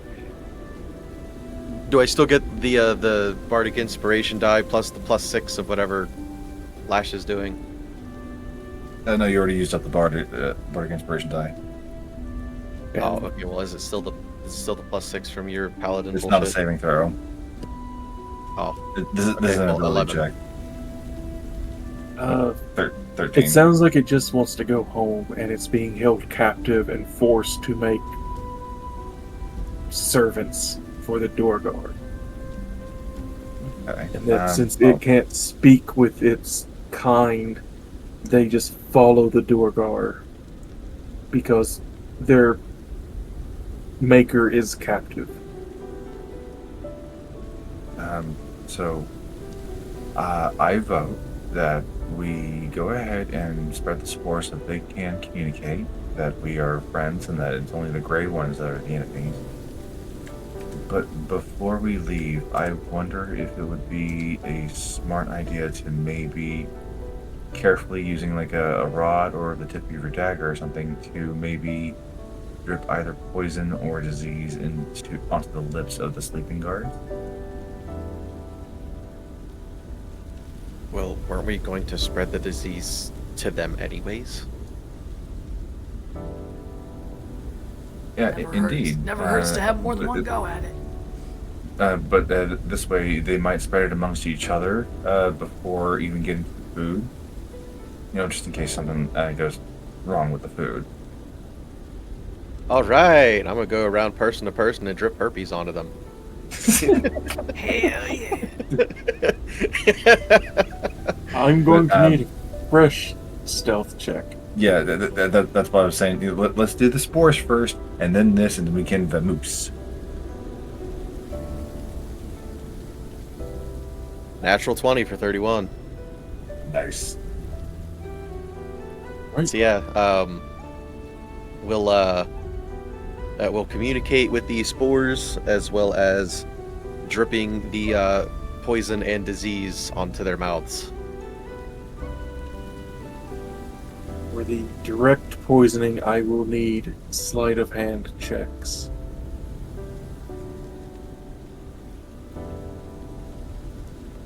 For Guess what also has and- plus 11 for 15.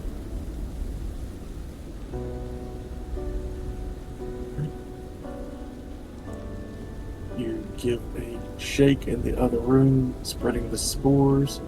You watch the creatures in the cage become more active.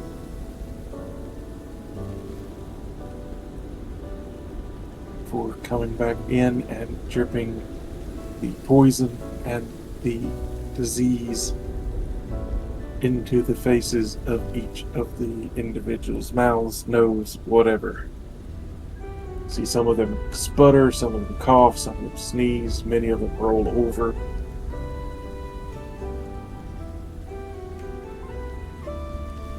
I know it was my idea, but I still don't feel good about it. Don't worry, I was the one that did it. You're perfectly fine. There's no harm in suggestions.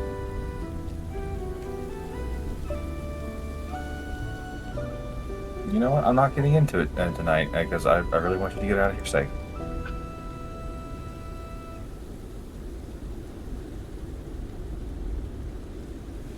As you And begin since, to leave, the more active mushrooms have woken the human in the last cell. He is at the bars, and around his neck you see one of those green crystals hanging from it, carved in a bit of a... closest thing I can say is a kind of animal skull looking deal, but it is that green crystal that Octavia had earlier. Oh, hey, maybe we should bring a trophy back.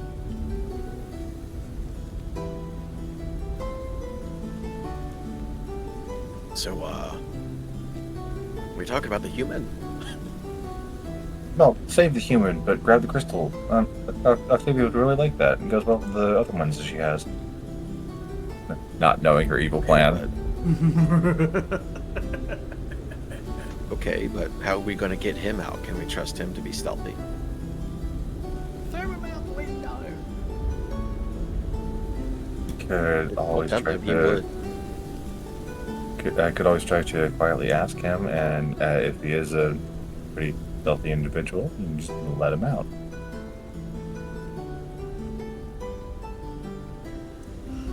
Mercury is going to go over to right above his cell and like Spider-Man hang upside down in front of him.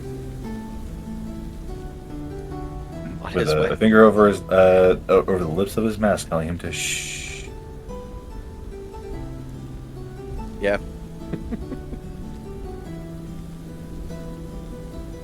Who are you? That's all he's gonna say. Is just, who are you?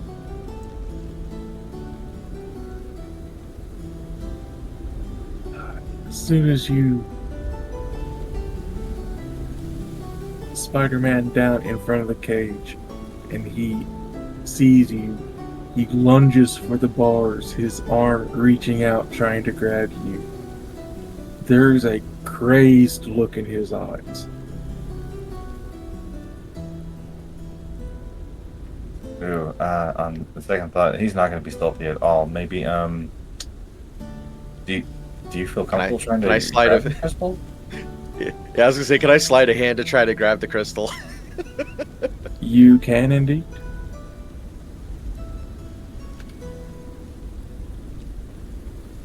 $27. You snag it before he can grab a hold of you. As you begin to leave, he begins to yell once more, screaming, calling for the aid of the Frost Maiden. Okay, so The moment he starts doing a bunch of noisy shenanigans, I would like to cast sleep on him. Cast it. Alright, let me double check when I need to roll. Because I'm not one thing- beyond. One thing also, Mercury is going to simply say the word silence, and he will activate the other effect of his hush ring, which will cast an aura of silence around him in 10 feet. I rolled a 19 on the sleep spell. That beats his HP. Whoa. Oh, old sleep. That's the old sleep spell. Yeah, I've got the old sleep. New sleep is better. Unfortunately, we've already established that I have the old sleep spell. Maybe I'll update it on the next long rest. Yeah. Okay, You so the watch guy as is he sleep- slumps against the bars, arms still out. As he drifts off, you can read the lips. Whoever this crazy guy is, he worshipped the Frost Maiden. All right, let's get out of here. So that does not bode well. Well, actually, it might bode well. The Dwargar seem to be enemies, or at least capturing her followers. I feel like they're just capturing whoever they can, whether they're followers or not. Yeah. The question is, do you go to the mushroom people and see if they have crystals too? Ooh, that is actually a That's good a- question. That's a thing to fucking ask. Excuse me, Mr. Four Guys, if the fours are still on Mercury, can you hear me? Unsettlingly, they all turn their heads towards you at once. Yikes. Do you all happen to know where more green crystals are, like the one that my friend here is holding? You see two of them reach up to their chest. It looks like they're about to peel away clothing until you realize those are large sheets of mushroom that have grown over the skin. They peel them open, and two of them produce other green crystal carved gems. Well, Mercury now we will- know why these guys are being nabbed.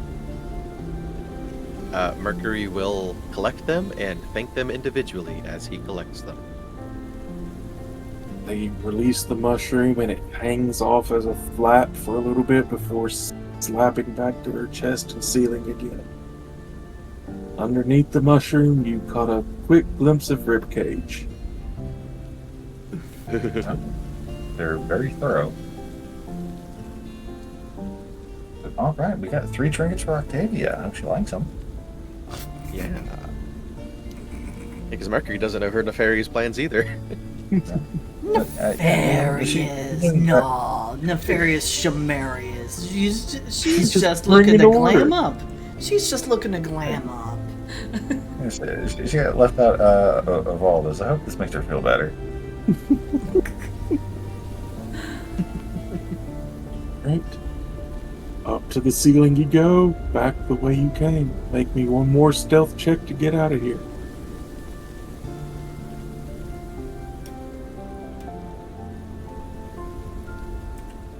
26. 26.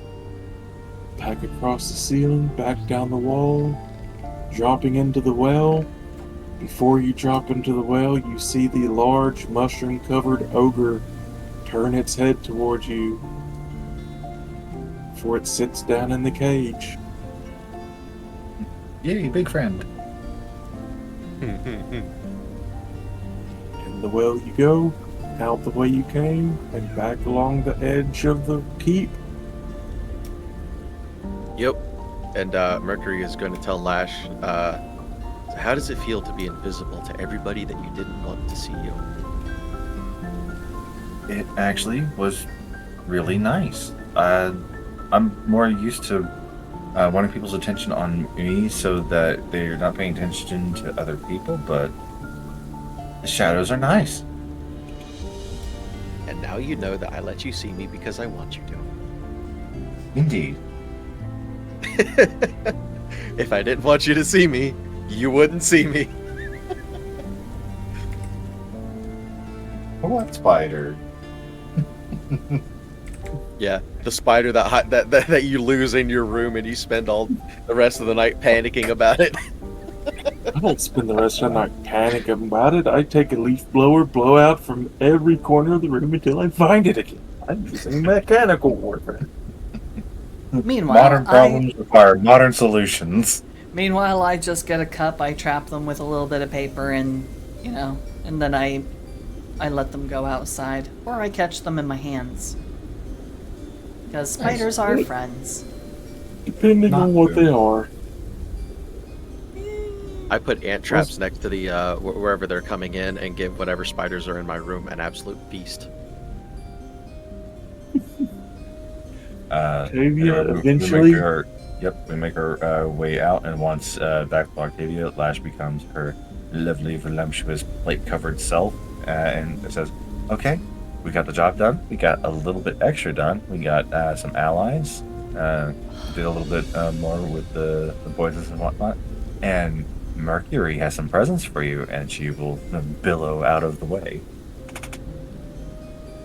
Yeah, Mercury will approach Octavia and just go, "Hold out your hands." Do you want me to close my eyes first, or... This is uncharacteristically,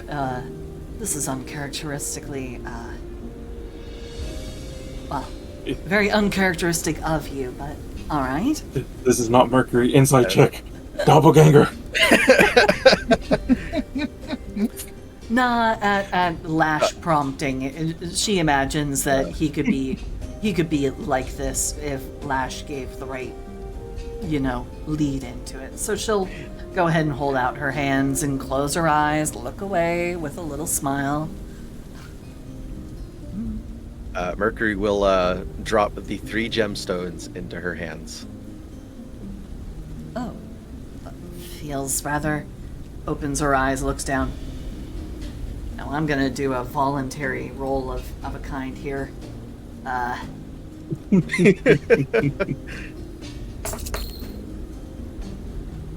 Natural 20. Okay. Yeah, no. She... It is not betrayed on her face at all what her real thoughts are. She is immediately just... Oh... They are going to be so mad when they see that these are missing. That Dwergar guy was just trying to gather all of this stuff up. Depriving him of every last bit of this goes a long way to driving him insane. Well, more than already. Just get that. If the siege goes well tomorrow, I actually know a spell that will locate all of that stuff that he might have hoarded in there. Again, not knowing her nefarious plot. You tell her where you got these from. Not from the Dwergar. Mercury was actually just about to mention that. But he goes, we got these from friends. See, I found this giant mushroom in a sealed off room that spoke. He seemed like a fun guy. He seemed like a really fun guy. Well, we can walk and talk as this is going on. Yeah, but we don't want to just stand around and have this conversation in front of the fortress. Nope. He just basically explains it all, like the mushrooms in the cages, how he had spores on his body that he used to communicate with the mushrooms, and how the human as well as the mushrooms had the gemstones around their necks, and even the very detailed bit of them peeling their flesh back to get the gemstones for that extra measure of being Mercury. So Octavia, give me a nature or arcana to I'll give an Arcana because I have a +5, and the Underdark is not my zone.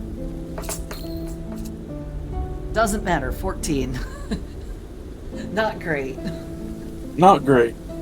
You know there are things of talking mushrooms. Pretty sure they're called myconids. Not sure why they would be up here, but from what they're saying, not voluntarily.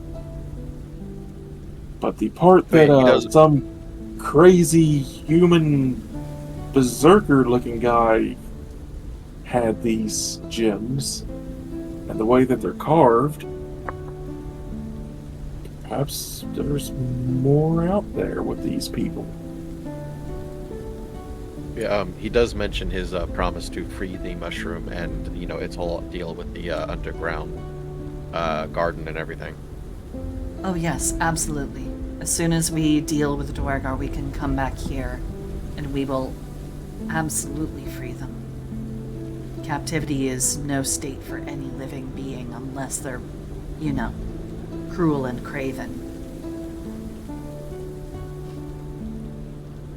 But they just seem to want to go home. So, let's help them go home. Well, what it sounds like is the Dwerger might try to use those mushrooms to fight alongside them. However, since their leader, king, whatever he is, told them that we were friends and that the Dwergar are enemies, they will turn against them in battle, so we will have mushrooms on our side instead of against us. Then let's make sure that our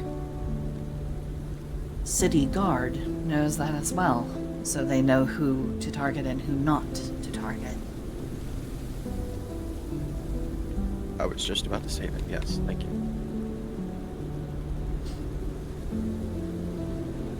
Deep inside, though, inside Octavia's mind, she's just going, yes, yes, I have more. I have more. And if it can be worked like metal, like that one Dwargar said, I wonder if maybe we can conserve more. Maybe not even lose any of the material. Yes, yes. Yes, this is working. This will work. And she will continue on, doing her best not to betray her current glee, which is a little bit more than, you know, just you guys coming back and reporting mission successful would normally elicit. She's very, very pleased, very happy. She got that little extra push in the swag in her hip. Yep. Little bit more swag going on. She's With that knowledge that she can definitely find more because of Lash's spells. She doesn't want to push that though, because you know. Lash offered. I know, but she also realizes the risk of her own growing fervor for pursuing stuff. So she's like, I don't want to risk messing it up and betraying my interest and maybe putting Lash on alert. So let's. Why is do she that so sparingly. interested in these? Yeah. Mercury just assumes, hey, they're pretty gems. She likes pretty things. Here's pretty gems. Yeah, she wants to keep that as the bare minimum anyone thinks about it. So Yeah, she'll if it was keep this on Mercury the obsessed down with low. these things, if it was Mercury obsessed with these things, then it would be cause for concern because that wouldn't be his thing. But with Octavia, it's very on brand. Yep, and she wants to keep it at that level of understanding. Anything more, and that risks everything. So, yep. She'll, upon returning to the town, Octavia is going to immediately make her way over to the smith to see if they are currently active in doing things, because, you know, it is the night before It is the night before Christmas, as it were. So, As you all make your way back into town, there is still smoke coming from the shop Flash had gone to get her rings for. I'm going to swing by the smithy, see if maybe they might be able to rework this stuff. Maybe make a nice little pendant, or maybe another little hair stick. But I'll touch base with you once I get that done. All right? All right. And Mercury will go back to, probably continuing fortifying with his web to see if he can get a little bit more. Flash is actually kind of wore out. We did this at night. It's been a long day. She is going to go get some cuddles from the speaker. If he's wanting anything, he's got to pay for it, but she's just looking for cuddles. Yeah, it is a Lash. Lash, before you go, thank you for keeping him safe. And potatoes. Had you been with us as well, I'd probably be hanging on your hip to keep you safe. Because, yeah, he can vanish. Good to know. You go get rest. It's been a rough day. Like, yeah, he was carrying me, and I still lost track of where he was. That's saying something. That's quite a talent. Maybe I'll see it myself someday. Or maybe I maybe. won't.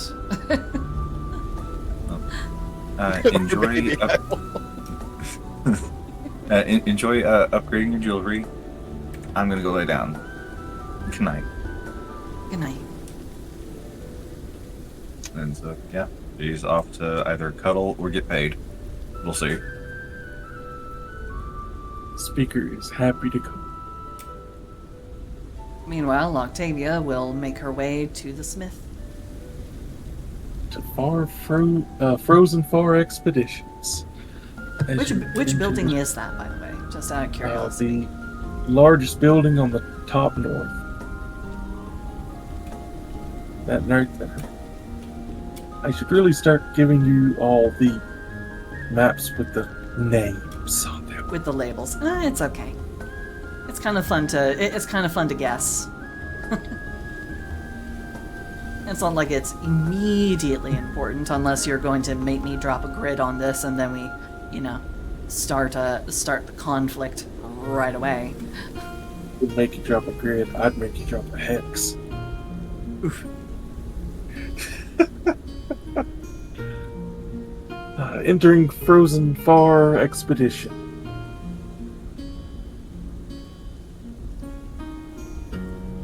A human woman pops her head out from behind a screen.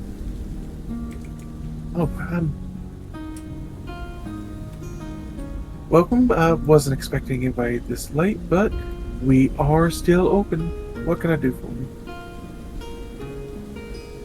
I've come to ask for something that I'm not immediately certain. Oh, don't tell me I got rid of the... crap. I may have done a dumb. What'd you do a dumb of? I might have...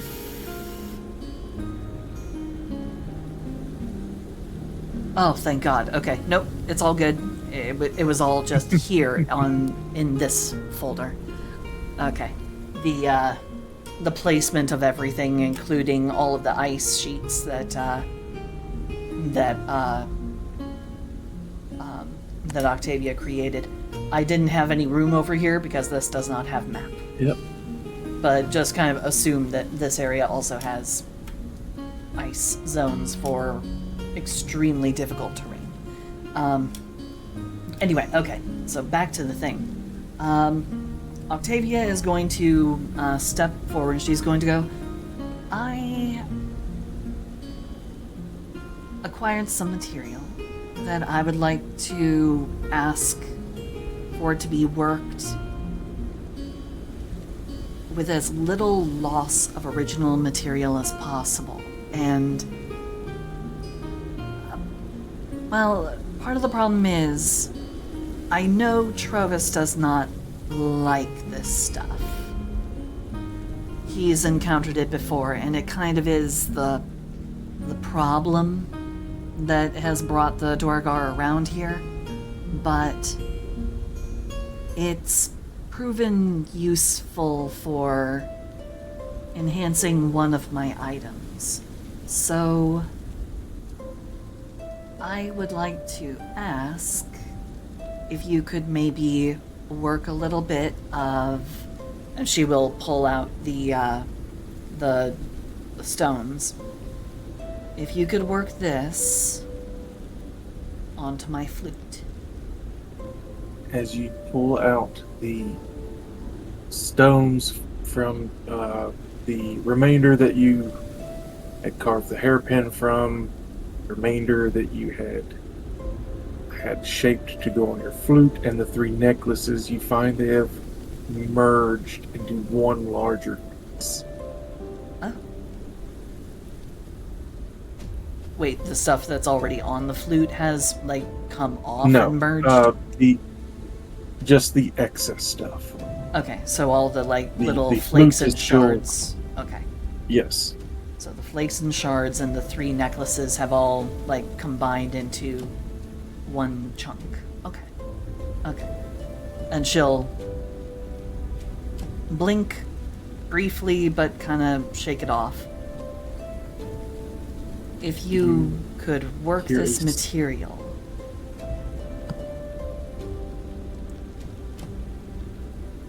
You hear a small voice in the back of your head. You've poured your light into me, and I am able to heal myself. In her head, she's going to go, I realize that you may be able to heal yourself, but I need to keep you inconspicuous. At least to my companions, and to everyone else. Others seek you, so I need to keep you secret and safe.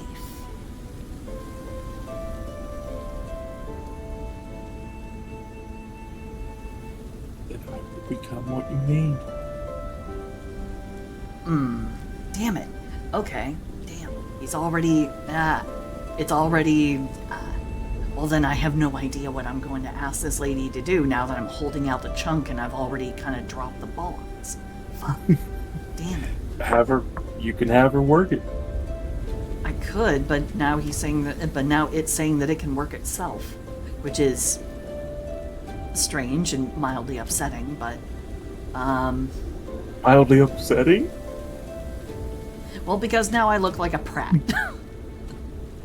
I'll just have her work it.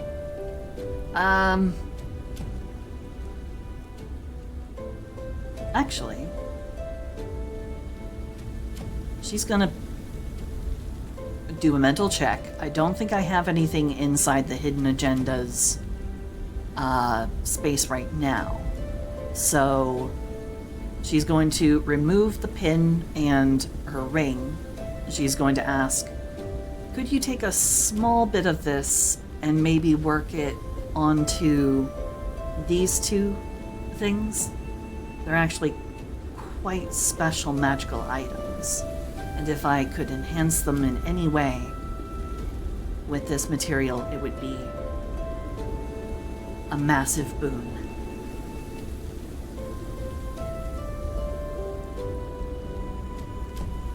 As for the remainder of the material, I can keep...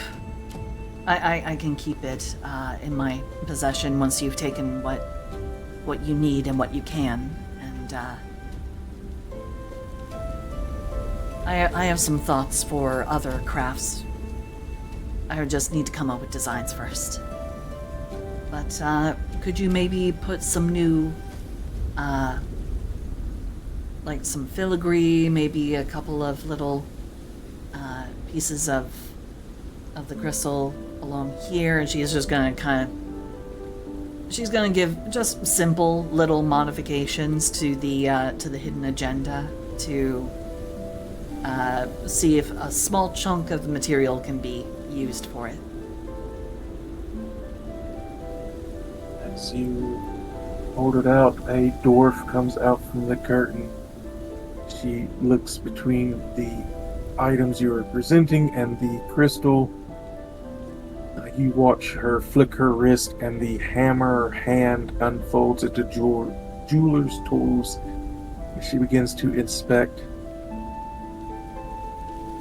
It's quite malleable. It can actually be formed and shaped more easily than gold, as I've been told. Or carved like ivory if needed. You watch one of the fingers kind of curl out and scrape along the crystal as she gauges the groove it carves. I can work this. Thank you. Most kindly. And any leftover material I would like to be able to retain. And I'm more than happy to pay up front for whatever work you do.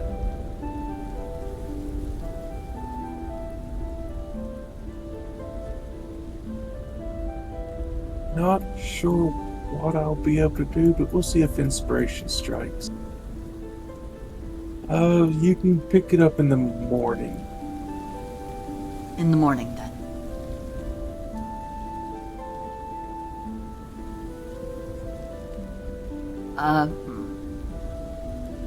The dwarf seems fascinated by the crystal as she looks at it, carrying it back into the back with the quill and ring. Just as a small question, with your own personal estimate, if we could maybe divide the stone, the material, just whatever you think you might be able to use, given its, dynamic nature. Like I said, there were some things that I also planned to do. I just need to know how much I have to work with, and I only just came across this sample. She is trying to persuade the dwarf to let her take the bulk of the material.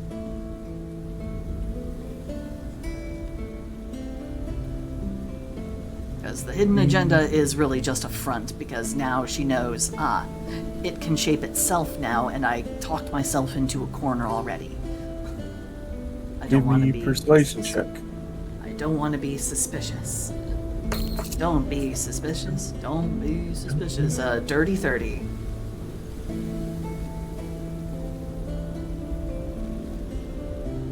She shakes her head for a moment, and you watch the fingers work quickly as she pulls about an egg-sized piece off the crystal and hands you the rest. Thank you. Sorry for being so particular. She shakes her head. I've dealt with particular clients before. Well, I look forward to seeing what inspiration strikes. I shall darken your doorstep no longer. And she will go ahead and show herself out as she takes the remainder of the bulk of the material, and she's going to make her way back to the inn.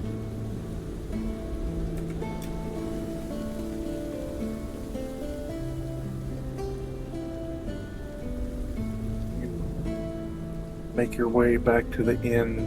The crystal all forms itself. I believe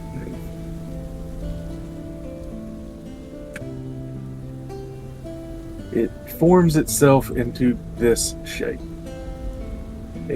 almost miniature version of the crystal tower you've dropped out of. All the cuts and imperfections and carvings have melted away into a more cohesive piece. If I had known that you had gained the power to shape yourself, I wouldn't have made this trip. I apologize, my queen. No, Until no. more of me was brought, I did not know I could heal back. No, no. It's not a trouble. Instead, this is quite a boon. Now, Simple items and simple objects will be easy for me to form. As it speaks in your head, a piece of it almost seems to liquefy and slither along your hand to form a ring around your finger like smooth jade before it moves back to the crystal.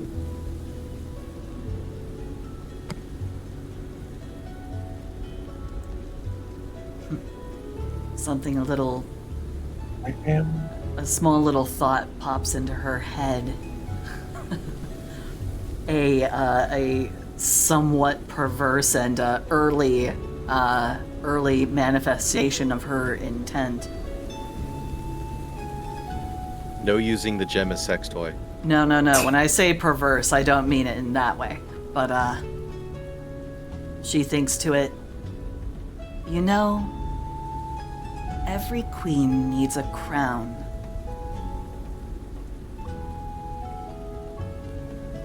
As you think, the crystal liquefies, slipping under your sleeve, along your arm, up your neck, and into your hair, before forming a crown that forms to your whim.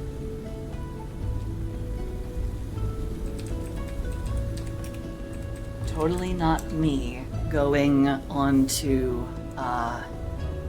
Google and looking up discrete crown designs. The next Octavia art has been born. Yeah, because she's. It needs to be something that won't be super ostentatious right now, but she definitely intends for this to be something that she will build off of. And yeah, she wants her ruling and commanding magic to really just be exemplified by this thing. More than just a symbol. It needs to be the thing. I sent you a suggestion. Yes! Oh, that's right! Oh my god, I forgot! I forgot entirely about Skyrim's circlet designs. Yes. Like the jade circlet from like a jade circlet from Skyrim. Yeah. Here, I'll post it. Post it in general. Thank you. Of course.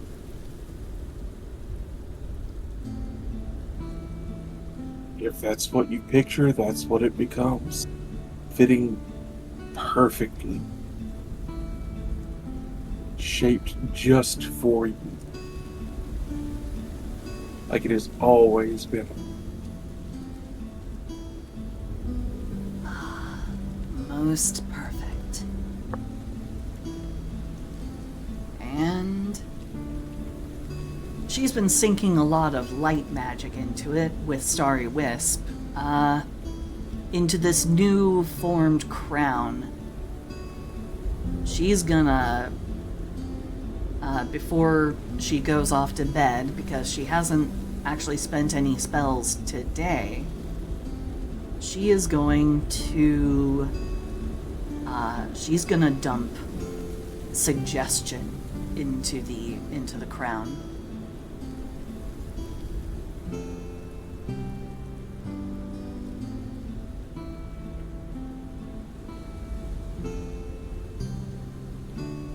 As you pour suggestion into the crown, you feel it warm just slightly as it drinks in the spell happily.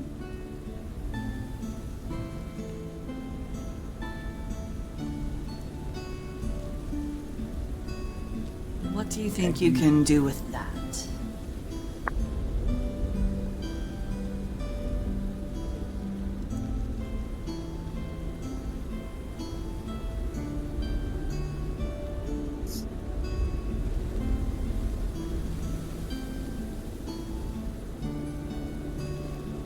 Let's see.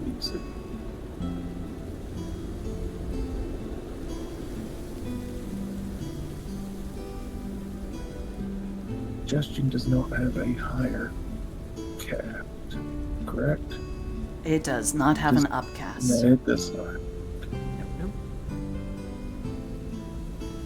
Just a 25-word or less directive that cannot point them to harm. And depending on my wording, yeah. As you pour the spell into it, you hear a spell to make your word law, but only one can hear. I will make others hear.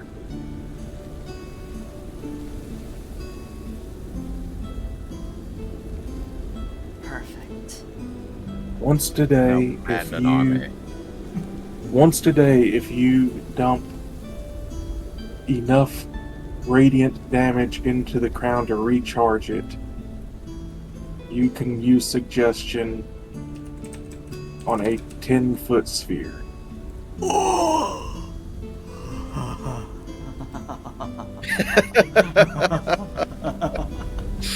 But you do have to feed it, but I imagine you're not going to have any issue feeding it.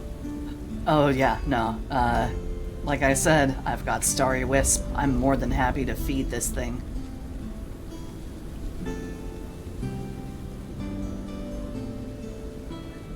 When you're evil, I don't mind giving you the good, because the good toys mean things happening. It drives the plot. Who knows, Octavia might become not the big bad evil of a game, but a player. Maybe. We'll see. The more she aligns with this crystal, the more she becomes a possible power in the world. Alright, so that's... I just need to write it down that this is for once a day cast suggestion. 10-foot radius sphere.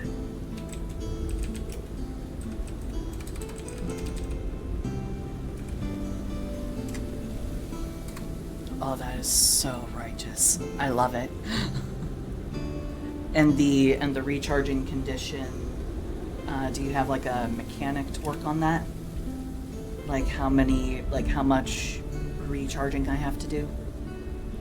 Just in case. Just an auto pay feature. Every time you go to bed, you automatically fill it with celestial, Radiant. celestial magic or whatever. Yeah. Radiant. That word. Yep. Let's see. As long as you put at least 30 points of radiant damage into it a day. Gotcha. Okay. If you don't, it does not recharge and you'll have to start again the next day. With Starry Wisp, it does upgrade with levels, so Must imbue. who knows, Octavia might change out spells. 30. Or look for ways to cast radiant spells. Or find a little creature made of sunlight. That's the thing. Everything is starting to come together because now she's like, I'm going after a little sunling. There's the artificial star that like explodes. So I need to go back and I need to talk to Copper. And then I need to go and find the little sunling. And then I need to put them together. And then I can have my tower. And then I can become God. And I can go ahead and eschew anime because I will have the power of God. I won't need anime on my side.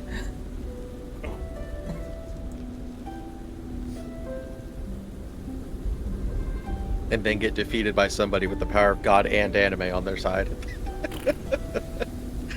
Since you forego the power of anime and you only have God.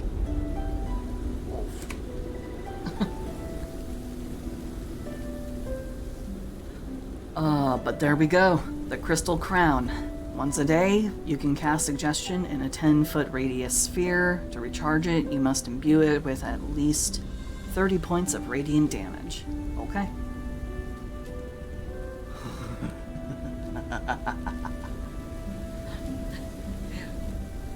Octavia is content and she will go to bed. She will go to bed and she will continue to wear the crown. At the same time as she is also going to notify her passenger, we are one step closer. One step closer and we'll be able to use this and we can vanquish the gloom and get back your pieces.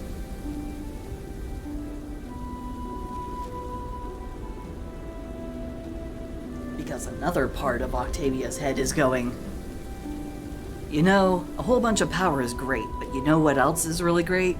A god owing you a favor.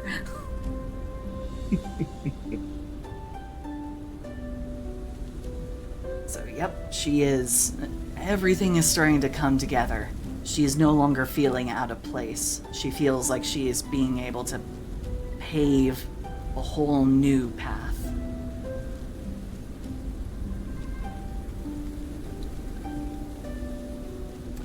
And with that, I end Octavia's activities for the time being, so other people can have a turn.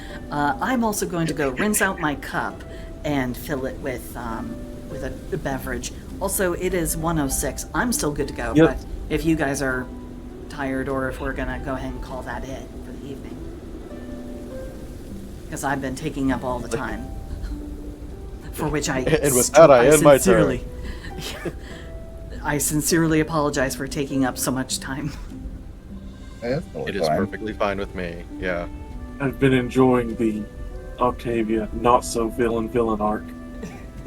The soft villain. The villain with Uh, asterisks. But yeah, with that, I would like to go ahead and call it a night. Alrighty. Right.